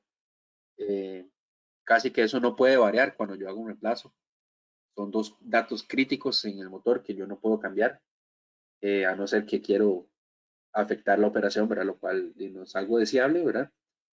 De igual forma, si en cuanto a potencia se refiere, yo necesito poner algo por alguna emergencia, ¿verdad? Instalar un motor que tenga mano, no es recomendable instalar un motor con menor potencia, ¿verdad? Si fuera el caso por una emergencia, instalar uno de mayor potencia. Sin embargo, eso va a tener una repercusión. Me va a salvar la tanda, como decimos acá, pero estamos sacrificando eficiencia. Ya vamos a ver ese tema. Importante, ¿verdad? Conocer el voltaje de alimentación y la corriente nominal del motor, ¿verdad? Todos estos datos los podemos ver en la placa de datos del motor propiamente. El tipo de aislamiento, que recordemos como lo vimos anteriormente, ¿verdad? Si el motor original tenía un aislamiento clase H, que es el top, ¿verdad? Yo no puedo llegar a instalarle un clase F, porque sé que ese aislamiento va a durar menos y por lo tanto el motor también, ¿verdad? Si la aplicación original tenía un aislamiento clase H, por alguna razón será, ya sea por el tema de ambiente, el tipo de operación de la máquina, eh, el tipo de rango de frecuencia con que trabaja el motor en caso de que esté conectado con variador, etc. Eh, el tema de los rodamientos, ¿verdad? Importantísimo conocer qué tipo de rodamientos trae nuestro motor, porque acordémonos, ¿verdad? Lo que habíamos mencionado, que si es rodamiento de bolas, rodamiento de rodillo, según el tipo de aplicación que está acoplado con eje, acople directo o fajas y poleas, esto va a implicar una diferencia importante entre uno y el otro, ¿verdad? Por eso sí es un dato que yo voy a conocer a la hora de seleccionar el motor. El tipo de encerramiento, ¿verdad? Que si el motor es abierto o es cerrado. Eh, Recordemos, ¿verdad? Bueno, parte de las diferencias de esto, que eso va a cambiar el nivel de IP del motor o el nivel de IP, recordemos que es el ingreso o el tipo de protección contra el ambiente que tendría el motor. El primer número del IP me va a indicar protección contra sólidos y el segundo número del IP me va a indicar protección contra líquidos. Por ejemplo, un IP55 que normalmente, bueno, lo podemos ver aquí en este ejemplo, esta imagen. Este IP55 indica que es un motor cerrado. Trae una protección 5 que iría de 1 a 6 en cuanto a sólidos, está bastante buena. Y tendría protección 5 de 1 a 9 protección de líquidos, que en realidad también está bastante buena, que es un motor bastante protegido. Sin embargo, tomemos en cuenta que si ese motor lo van a lavar, por ejemplo, para aquellas personas que trabajan en industria alimenticia, que pasan lavando motores, ¿verdad? Por poner un ejemplo, lo ideal sería tener un IP mayor, ¿verdad? Ojalá con el segundo dígito, el 55, el último 5, que sea un número mayor, ¿verdad? Ojalá 6 u ojalá 9, ¿verdad? Que bueno, es un IP69 el máximo que existe para ese tipo de motores, ¿verdad? Más cuando se está en contacto más directo con el alimento, por poner un ejemplo, ¿verdad? Si el motor va a trabajar en un ambiente muy limpio, no hay humedad, no hay polvo, etcétera, yo podría instalar perfectamente un motor abierto, que los abiertos normalmente tienen un IP 22, 23, bastante bajo. Más baratos, por supuesto, tienen hasta mayor capacidad de enfriamiento por estar abiertos, ¿verdad? Tienen unas rendijas en la parte inferior del motor. Sin embargo, hay que tomar en cuenta, ¿verdad? Que yo no voy a instalar uno de esos motores en un ambiente con bastante polvo, bastante humedad, porque no me van a durar nada. Esa sería la parte de la recomendación por acá. Bueno, el tipo de eficiencia, muy importante, más especialmente cuando se habla de que va a trabajar con variador de frecuencia. Y bueno, entre otras características especiales, ¿verdad? Que podemos ver en el motor, el nivel de la curva de torque, etcétera. Por eso es muy importante mantener con buena salud pero con buena salud, no, que esté en buen estado lo que es la placa de datos como tal, ¿verdad? O al menos guardar un respaldo. Ok, ahí seguidamente tenemos, en cuanto a la aplicación, es muy importante conocer, ¿verdad? El tipo de aplicación para la que va a trabajar el motor. Cuando yo voy a adquirir uno nuevo, yo debería informarle a la persona que me lo va a vender, en este caso, para qué tipo de aplicación voy a utilizar ese motor, ¿verdad? Cuando yo adquiero uno nuevo es parte de la información vital que se tiene que dar, no solo la potencia y las RPM, el voltaje, etcétera, ¿verdad? Sino también la aplicación, porque ya a partir de esto podríamos hasta hacer una selección más correcta, ¿verdad? De lo que es de lo que es el tipo de motor que se requiere para dicha aplicación. Recuerden que varían muchas familias, ¿verdad? Hay un motor de propósito general, pero también existen motores a pruebas de explosión, por ejemplo, motores lavables, este, motores para industria cementera, etcétera. El tipo de industria es muy importante conocerlo, ¿verdad? Para el que va a trabajar el motor. Y en cuanto a esto, ¿verdad? Las condiciones ambientales bajo las que va a estar operando, ¿verdad? Llámese qué tanta temperatura hay, ¿verdad? Si eso no es un dato relevante, perfectamente no se puede mencionar. Si es menos de 40 grados, si es mayor, si debería considerarlo, o si es temperatura bajo cero también, ¿verdad? Porque recordemos que hay que cambiar el tipo de lubricante que tendría los rodamientos del motor, ¿verdad? Propiamente. Si existe humedad o suciedad o presencia de polvos y gases son particularidades que yo debería conocer a la hora de seleccionar un motor, de un reemplazo de un motor, ¿verdad? Propiamente, de instalar un motor nuevo propiamente. Parte de ahí, ¿verdad? De que yo debo conocer, ¿verdad? Es el tipo de carga, bueno, va muy al lado del tipo de la aplicación. Para motores nuevos yo debo conocer ya sea el caballaje o si no tengo el caballaje, por lo menos el torque, ya que sin este dato prácticamente no podemos hacer nada, ¿verdad?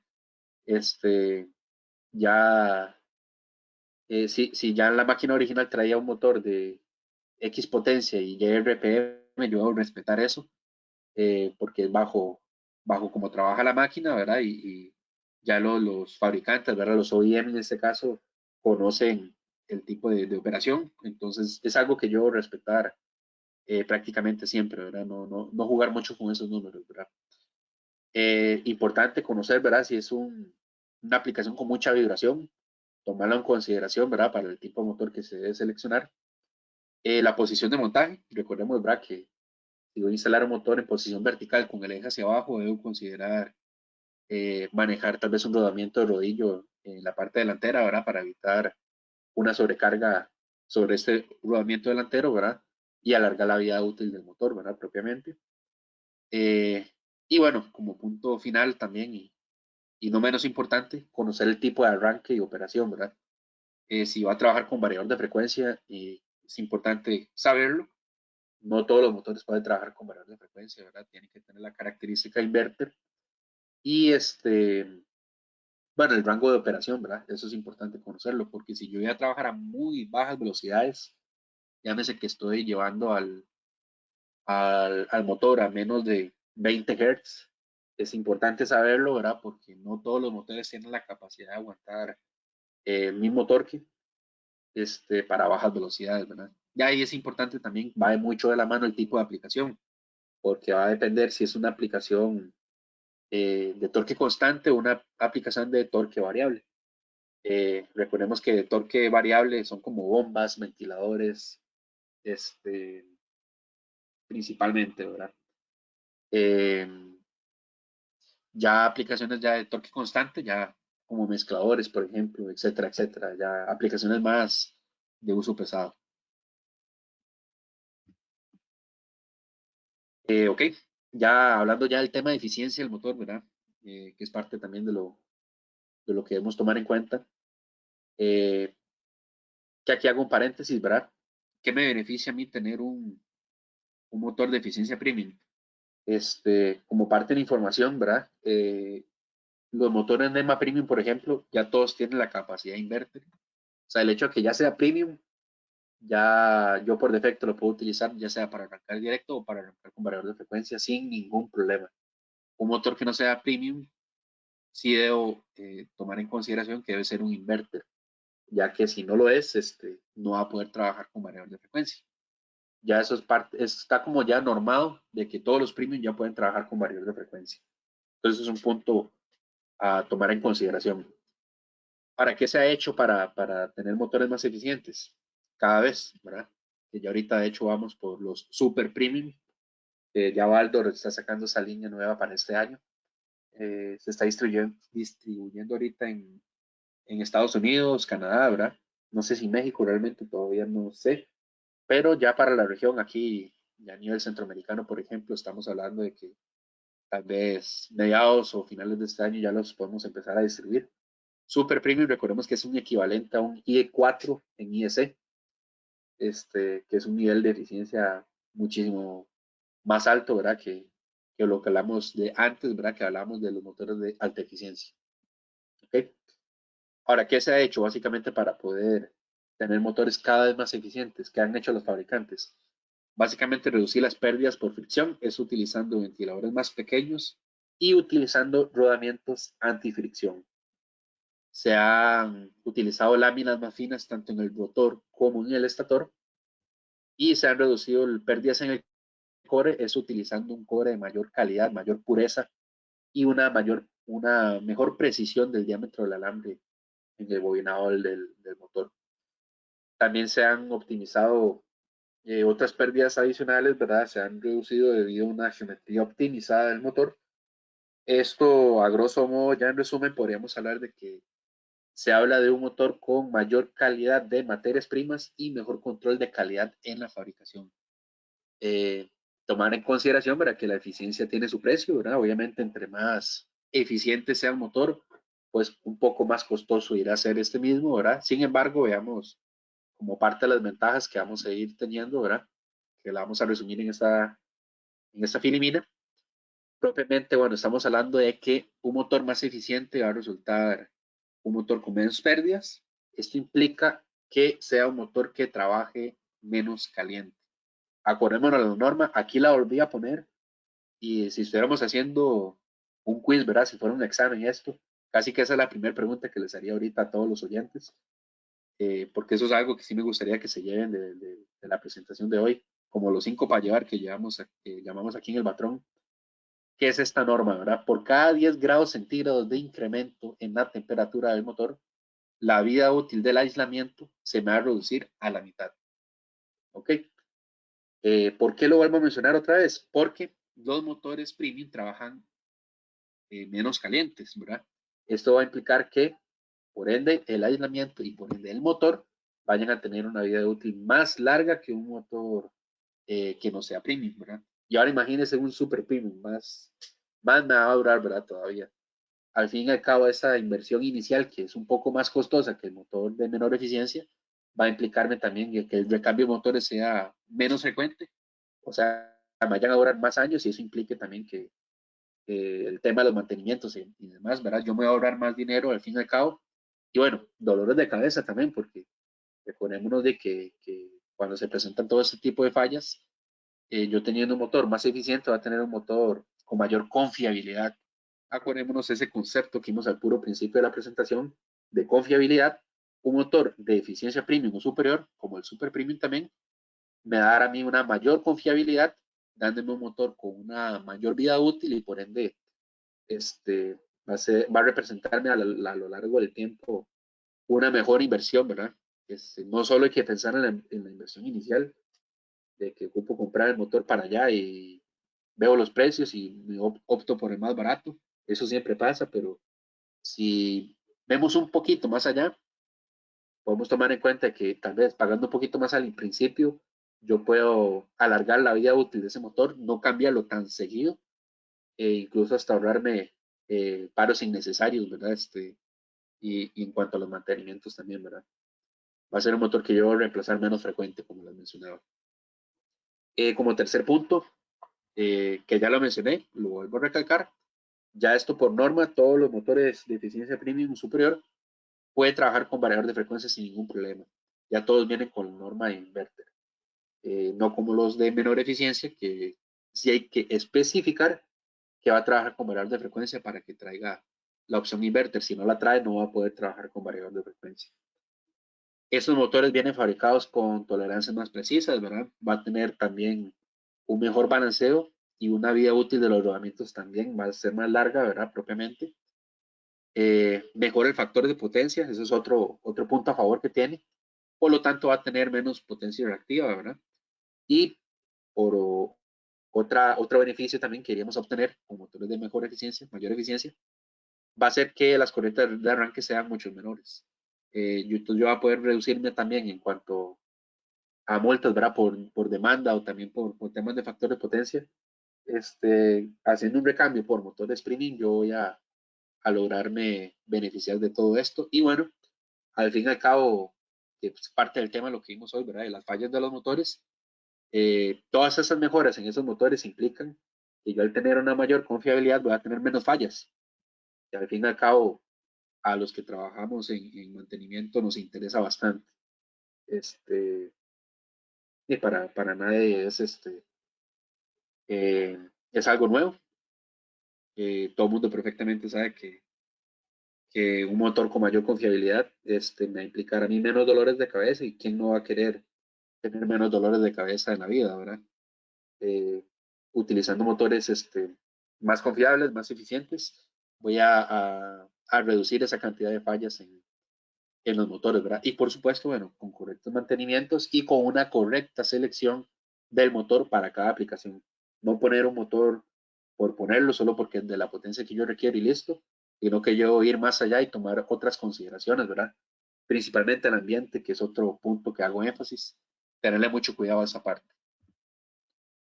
Veamos aquí una diferencia, eso es una termografía realizada a dos motores de la misma potencia, mismas RPM, misma aplicación, mismo porcentaje de carga, mismo ambiente, todo igual, mismas condiciones en todo aspecto.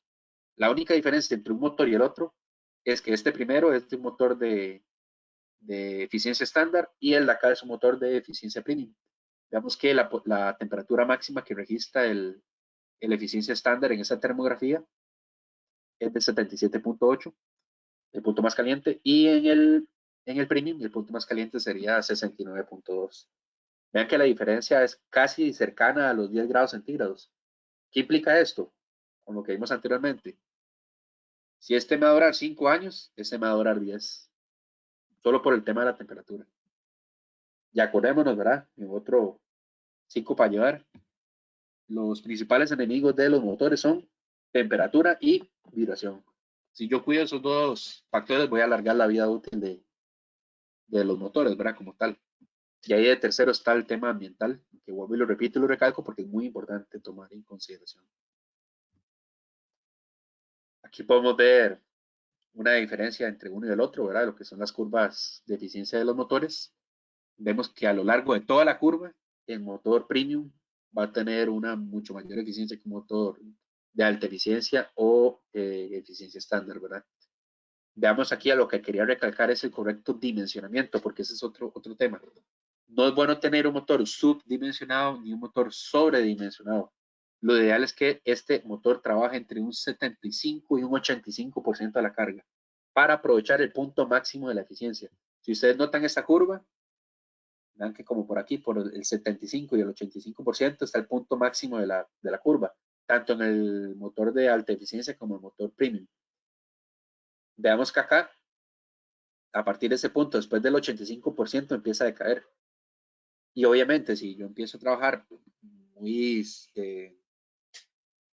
al límite, ¿verdad? También voy a implicar también que el motor también me baje la eficiencia. De igual manera, un motor sobredimensionado, vean cómo decae abruptamente la eficiencia, ¿verdad? Se va para abajo. Baja casi 5 grados o hasta más.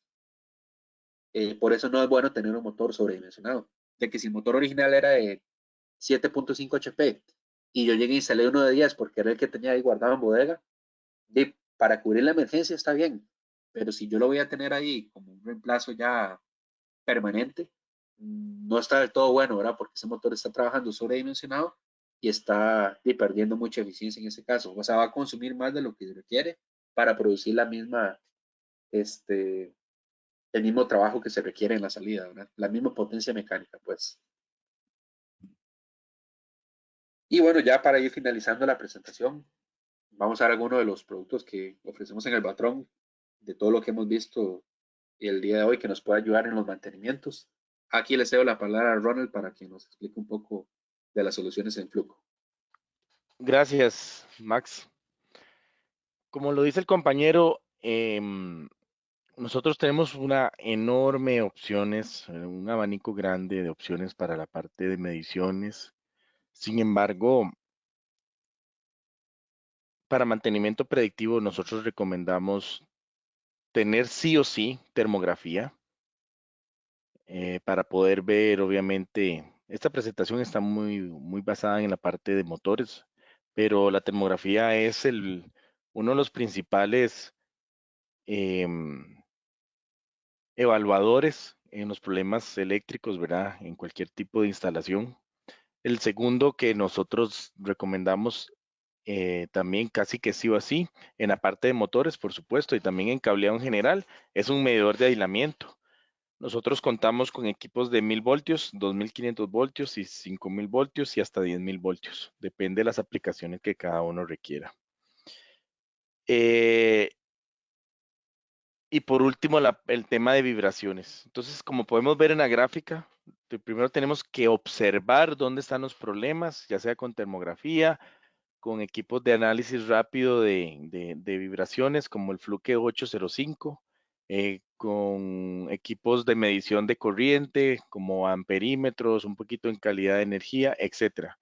Luego hacer un diagnóstico cuando ya aparece el semáforo en amarillo, ¿verdad? Como la advertencia, mira, este motor tiene un desbalance, este motor presenta un poco de vibraciones, no nos está ya adquirir un equipo que haga un diagnóstico más grande en la parte de vibraciones. Luego la parte de corrección la podemos hacer con el analizador de ejes y también tenemos un analizador de poleas como tal. Y luego nuevamente con el equipo completo, el 810, hacer una verificación de lo que acabamos de corregir en la parte tanto de ejes como de poleas. Continuamos. Alguna de las soluciones, obviamente en vibraciones, como les comentaba, tenemos este primer equipito de la izquierda, es un equipo, un 805, es súper portátil, de baterías AA, para que tengan una idea del tamaño de él. Súper accesible y en una medición rápida nos va a decir, según el factor de cresta de ese motor, cómo está la parte de vibraciones. Más completo tenemos el 810, obviamente que hace un diagnóstico explosivo, ya triaxial, etcétera. Y el alineador de ejes, que es suya, es tecnología todavía más avanzada. Este equipo apenas tiene 1 año y días de estar en el mercado. Se llama Fluke 831 y es un analizador de ejes. También contamos con un 835, que es el analizador de, de poleas como tal. Básicamente, obviamente, recordar toda la gama que tenemos en calidad de energía, en análisis de motores, toda la gran gama que tenemos en la parte de amperímetros de gancho. Al finalizar, le quiero pedir a Max, que es el presentador, que se meta un momentito en la página del Batrón y les presente a cada uno las promociones que tenemos tanto en la sucursal de Nicaragua, Costa Rica y Panamá, de las promociones Fluke que tenemos para este verano. Continúe, don Max.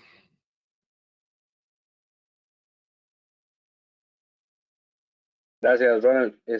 Bueno, ahí ampliando un poco también de la gama de productos que tenemos en la parte de ABB, que es la parte que veo yo propiamente. En cuanto a los motores se refiere, hay una solución que, bueno, ABB ya lanzó hace varios años al mercado. Esa ya la generación nueva, ¿verdad? De Smart Sensor. No sé si muchos ya la conocen o es una tecnología nueva para ustedes. Igual se las comento. Ese viene siendo una herramienta para lo que es el mantenimiento predictivo en los motores, ¿verdad? Aquí, bien como lo dice aquí la descripción, el ABB Ability, el Smart Sensor, viene siendo una solución de monitoreo de condición. Esto para hacer posible lo que es una mantención predictiva en motores de baja tensión. Es este sensor que lo ven por acá y se instala de esta forma, es completamente inalámbrico y tiene su propia batería. Se instala sobre la carcasa del motor y ahí se encarga él de tomar las mediciones. Ahora, ¿qué monitorea él en este caso? Básicamente, como lo podemos ver por acá, tomaría lo que es la temperatura de la carcasa del motor. Va a tener un amplio rango que va desde los -40 hasta los 85 grados centígrados que puede medir en la carcasa del motor, ¿verdad? Recordemos. Tiene bastante precisión. Seguidamente puede tomar lo que son medidas de vibraciones. Esto en los 3 ejes, axial, radial y tangencial. Muy importante, ¿verdad? Tomarlo en cuenta que básicamente es parte de los principales enemigos, ¿verdad? Que habíamos hablado de las máquinas eléctricas, específicamente de los motores, que es temperatura y vibración, ¿verdad? El sensor también cuenta con un sensor de campo magnético, que a partir de él me puede dar otros parámetros, ¿verdad? Como un estimado del porcentaje de carga de que está trabajando el motor, la frecuencia, las RPM a las que está operando, el número de arranques, etcétera, etcétera. Y bueno, por último y no menos importante, el sensor también cuenta, bueno, el sensor cuenta con 4 sensores, ¿verdad? el de temperatura, el de vibración, el de campo magnético y este último, que es básicamente un sensor ultrasónico. Este básicamente es para detectar fallas en los rodamientos, para indicarme a mí un estado de salud de los rodamientos. A partir de ese sensor sónico es que él me va a indicar en qué estado estarían los rodamientos como tal y en qué momento debería yo o darles mantenimiento o reemplazarlos para evitar una falla prematura en el motor. Esto funciona de la siguiente forma, ¿verdad? Básicamente eso es una tecnología por medio de Bluetooth. Eso es una herramienta del Internet de las cosas, ¿verdad? Si yo poseo un gateway, el gateway es como el que se ve en esta imagen, esto viene a recopilar la información de todos los sensores que se encuentran a una distancia de 100 metros a la redonda e iría a mandarme automáticamente toda la información que mide los sensores, que ya lo vimos anteriormente, ¿verdad? Lo envía directamente a la nube y a partir de esa yo podría visualizar dicha información a nivel gráfico en mi portal web, en una computadora o igual en la aplicación del celular. Yo podría estar observando el estado de la última hora del motor o bien todo el histórico de mediciones. Aquí hay un concepto importante bajo el cual se basa este sensor, ¿verdad? Que es el Big Data.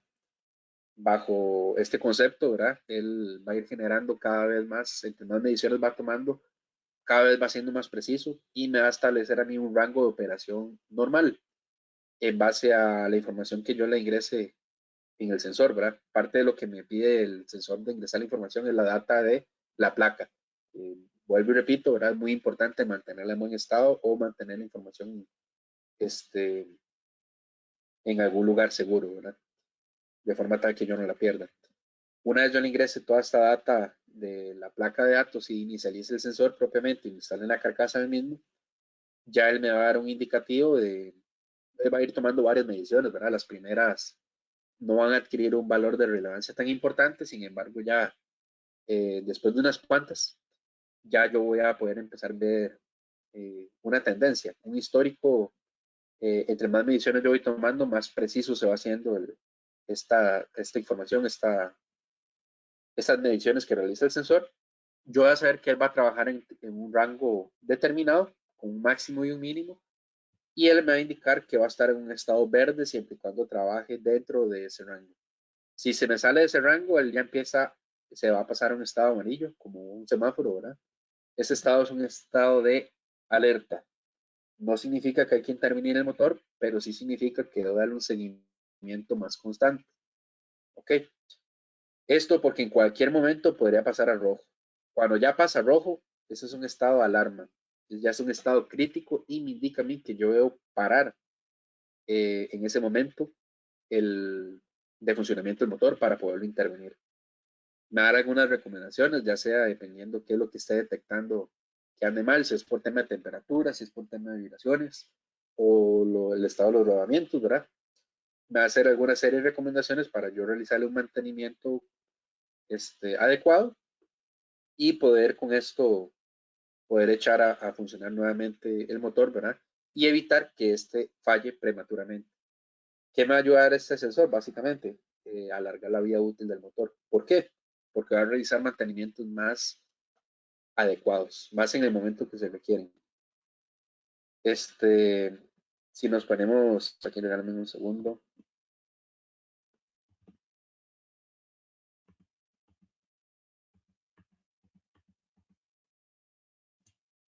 Aquí está. Se me cambió la pantalla. Ok, básicamente lo que les mencionaba en este caso me va a permitir alargar la vida útil del motor porque me va a permitir hacer mantenimientos más adecuados, más correctos. La mayoría realiza o preventivos o correctivos. Los preventivos están programados cada cierto tiempo. Voy a poner un ejemplo, una vez al mes. Resulta que, bueno, puede ser que cuando yo vaya a realizar ese mantenimiento, el motor esté en estado verde y no requiera hacerle absolutamente nada. ¿Qué implica eso? Que yo estoy parando producción para poderle dar mantenimiento a ese motor. Ojalá sea un motor de una aplicación crítica, ¿verdad? Y recordemos que cada una de esas paradas va a involucrar pérdida monetaria. No estoy produciendo en ese momento. Y el motor realmente en ese momento no lo requería hacer. perfectamente yo lo podría dejar ahí trabajando y evito esas pérdidas innecesarias. O podemos verlo en el caso contrario. Resulta que del día 1 al día 30, yo tengo programado el mantenimiento en el día 30, pero resulta que el motor empezó a presentar fallas el día 22. Pero yo no me voy a dar cuenta porque yo tenía mantenimiento preventivo hasta el día 30. ¿Qué pasó? El motor me falló prematuramente y voy a tener que comprar un motor nuevo. ¿Qué me va a ayudar ese sensor? Básicamente a evitar esos problemas, a realizar los mantenimientos en los momentos que corresponden. Y bueno, básicamente eso es la información que teníamos para el día de hoy. Les agradecemos a cada uno de ustedes, los presentes, su participación.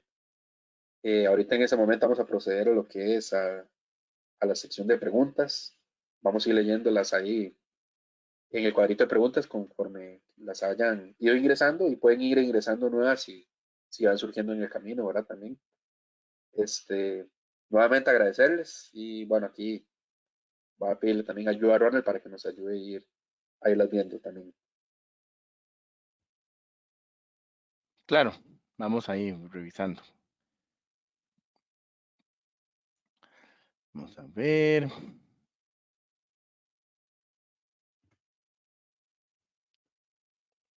Nos pregunta don Efraín Arroyo, dice, buen día, las ondas de ruido de la misma máquina puede causarnos, ya me cayó otra pregunta y ya me la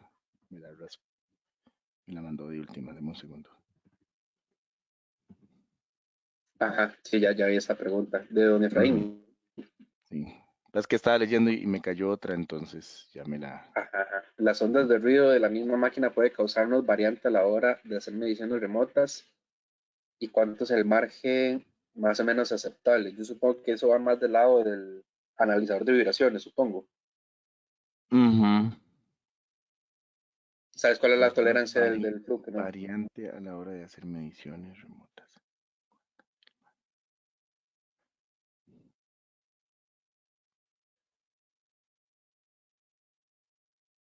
Ok, veamos a ver. Tomando en cuenta que vamos a hacer una medición con un equipo de alta gama como lo es el 810. Él en su memoria tiene guardado las mediciones de muchísimos motores. Es por ende que cuando nosotros vamos a hacer una medición, al motor hay que decirle los HPs, los RPMs, si tiene o no tiene la carga. Hay que decirle la posición, si es vertical y horizontal. Y así él hace una medición y al mismo tiempo una comparación. Las ondas de ruido en realidad ya estarían contempladas en esta medición como tal, que ya tiene el equipo en su memoria para hacer la comparación con la nueva medición.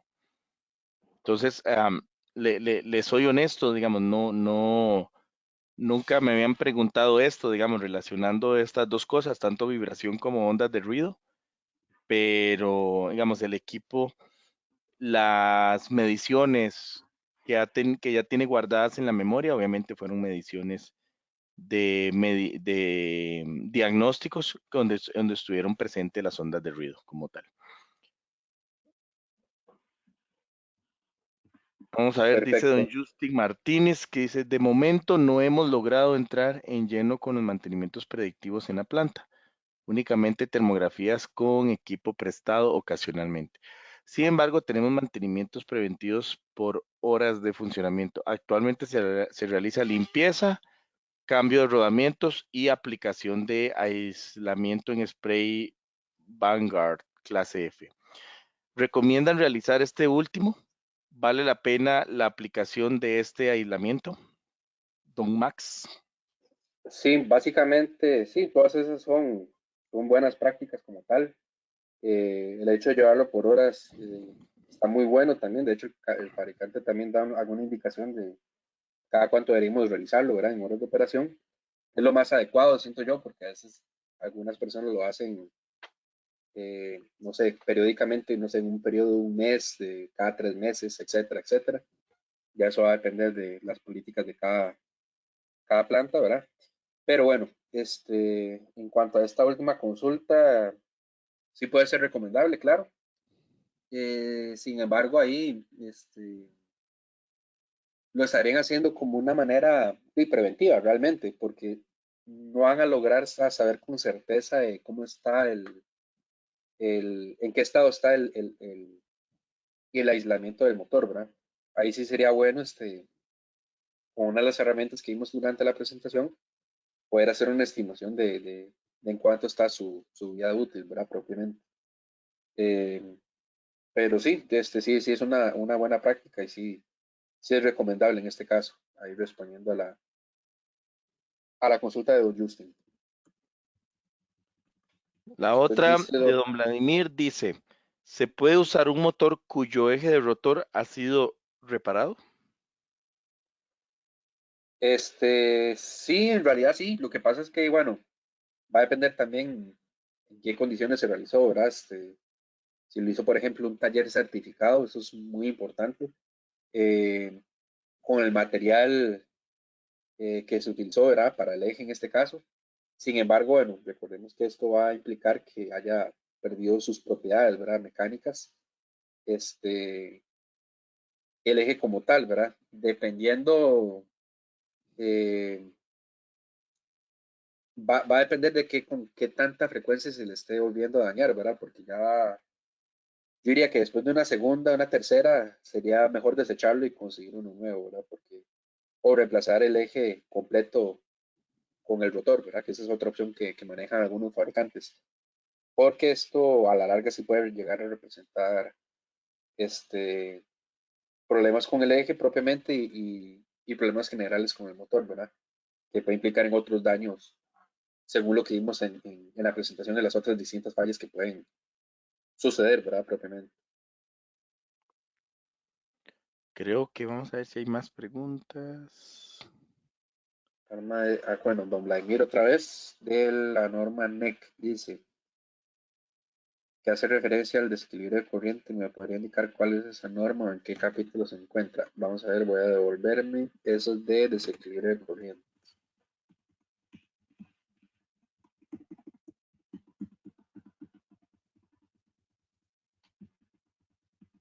Creo que está en la parte del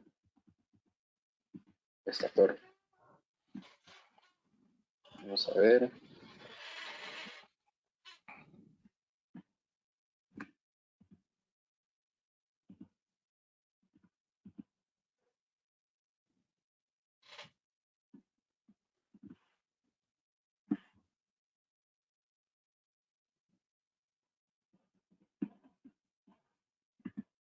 En qué parte está. Déjame ubicarlo nada más para ver si le llego.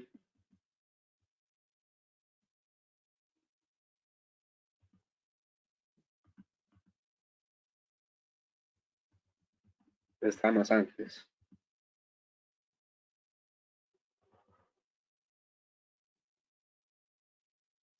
Si es que el que tengo por acá es el de voltaje, pero ese más bien es en corriente.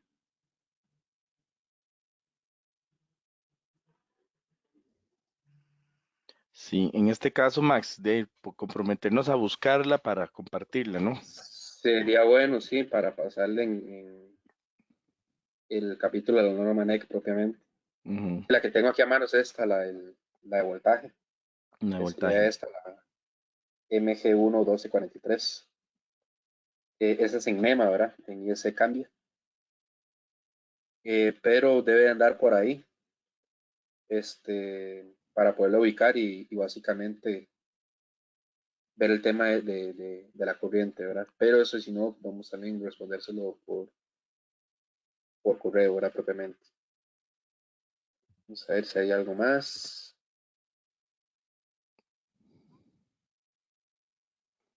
También, creo que no. No sé si No hay más vamos a preguntas, averiguar. ¿verdad? Bueno, ahí sí, tiene razón. Pero sí, buscarla ahí, apuntarla ahí, Max, y se la enviamos por medio de mercadeo. Sin Perfecto, más, sí, sí.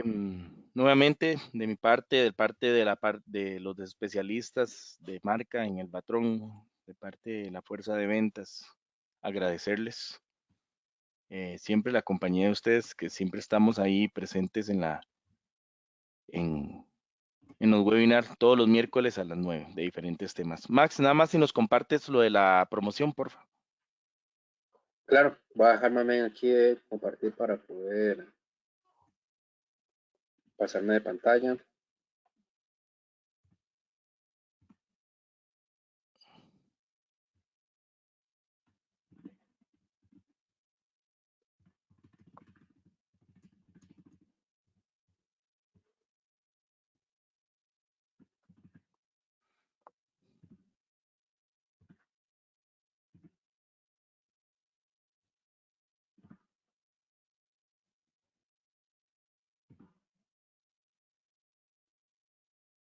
Creo que te hice presentador. Fíjate a ver si Vamos a ver.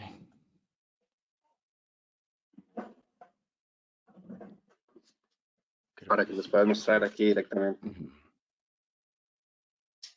Es algo rápido, nada más para... Si ven una de mis dos pantallas, ¿cuál? Ahí se ve así el escritorio. Ahora, Ajá, ahora se ve el buscador de ok, Google. muy bien. ¿Ves? En la página del Batrón, entramos el batrón.com, división eléctrica, y aquí podemos ver en promociones. Ahorita hay dos, una de Brady y otra de Fluke. La de Fluke básicamente se llama promoción de verano, que finaliza el 29 de marzo. Y por la compra de cualquiera de estos equipos, a cada uno tendrá sus propias regalías. Por ejemplo, aquí podemos ver que se está regalando un detector de voltaje. En este otro modelo, un detector de voltaje más un medidor un tester para tomacorrientes. Y ya en la línea más grande estamos regalando de distanciómetros, como por ejemplo podemos ver acá. Con algunos multímetros estamos regalando los estuches, que no los incluyen. Ya con eso tienen regalía. Y depende del modelo de ese estuche más detector de voltaje. En este, por ejemplo, por su precio, estamos dando un kit de herramientas aisladas y así sucesivamente para que aprovechen y no dejen pasar esta oportunidad de poder recibir algún tipo de regalía por equipos de gama de alta rotación. Ahora sí, sin más por el momento, yo les agradezco muchísimo nuevamente su presencia. Que tengan una bonita mañana. Muchas gracias a todos. Buen día y gracias por acompañarnos. Nos estaremos viendo en los próximos webinars. Gracias, Max.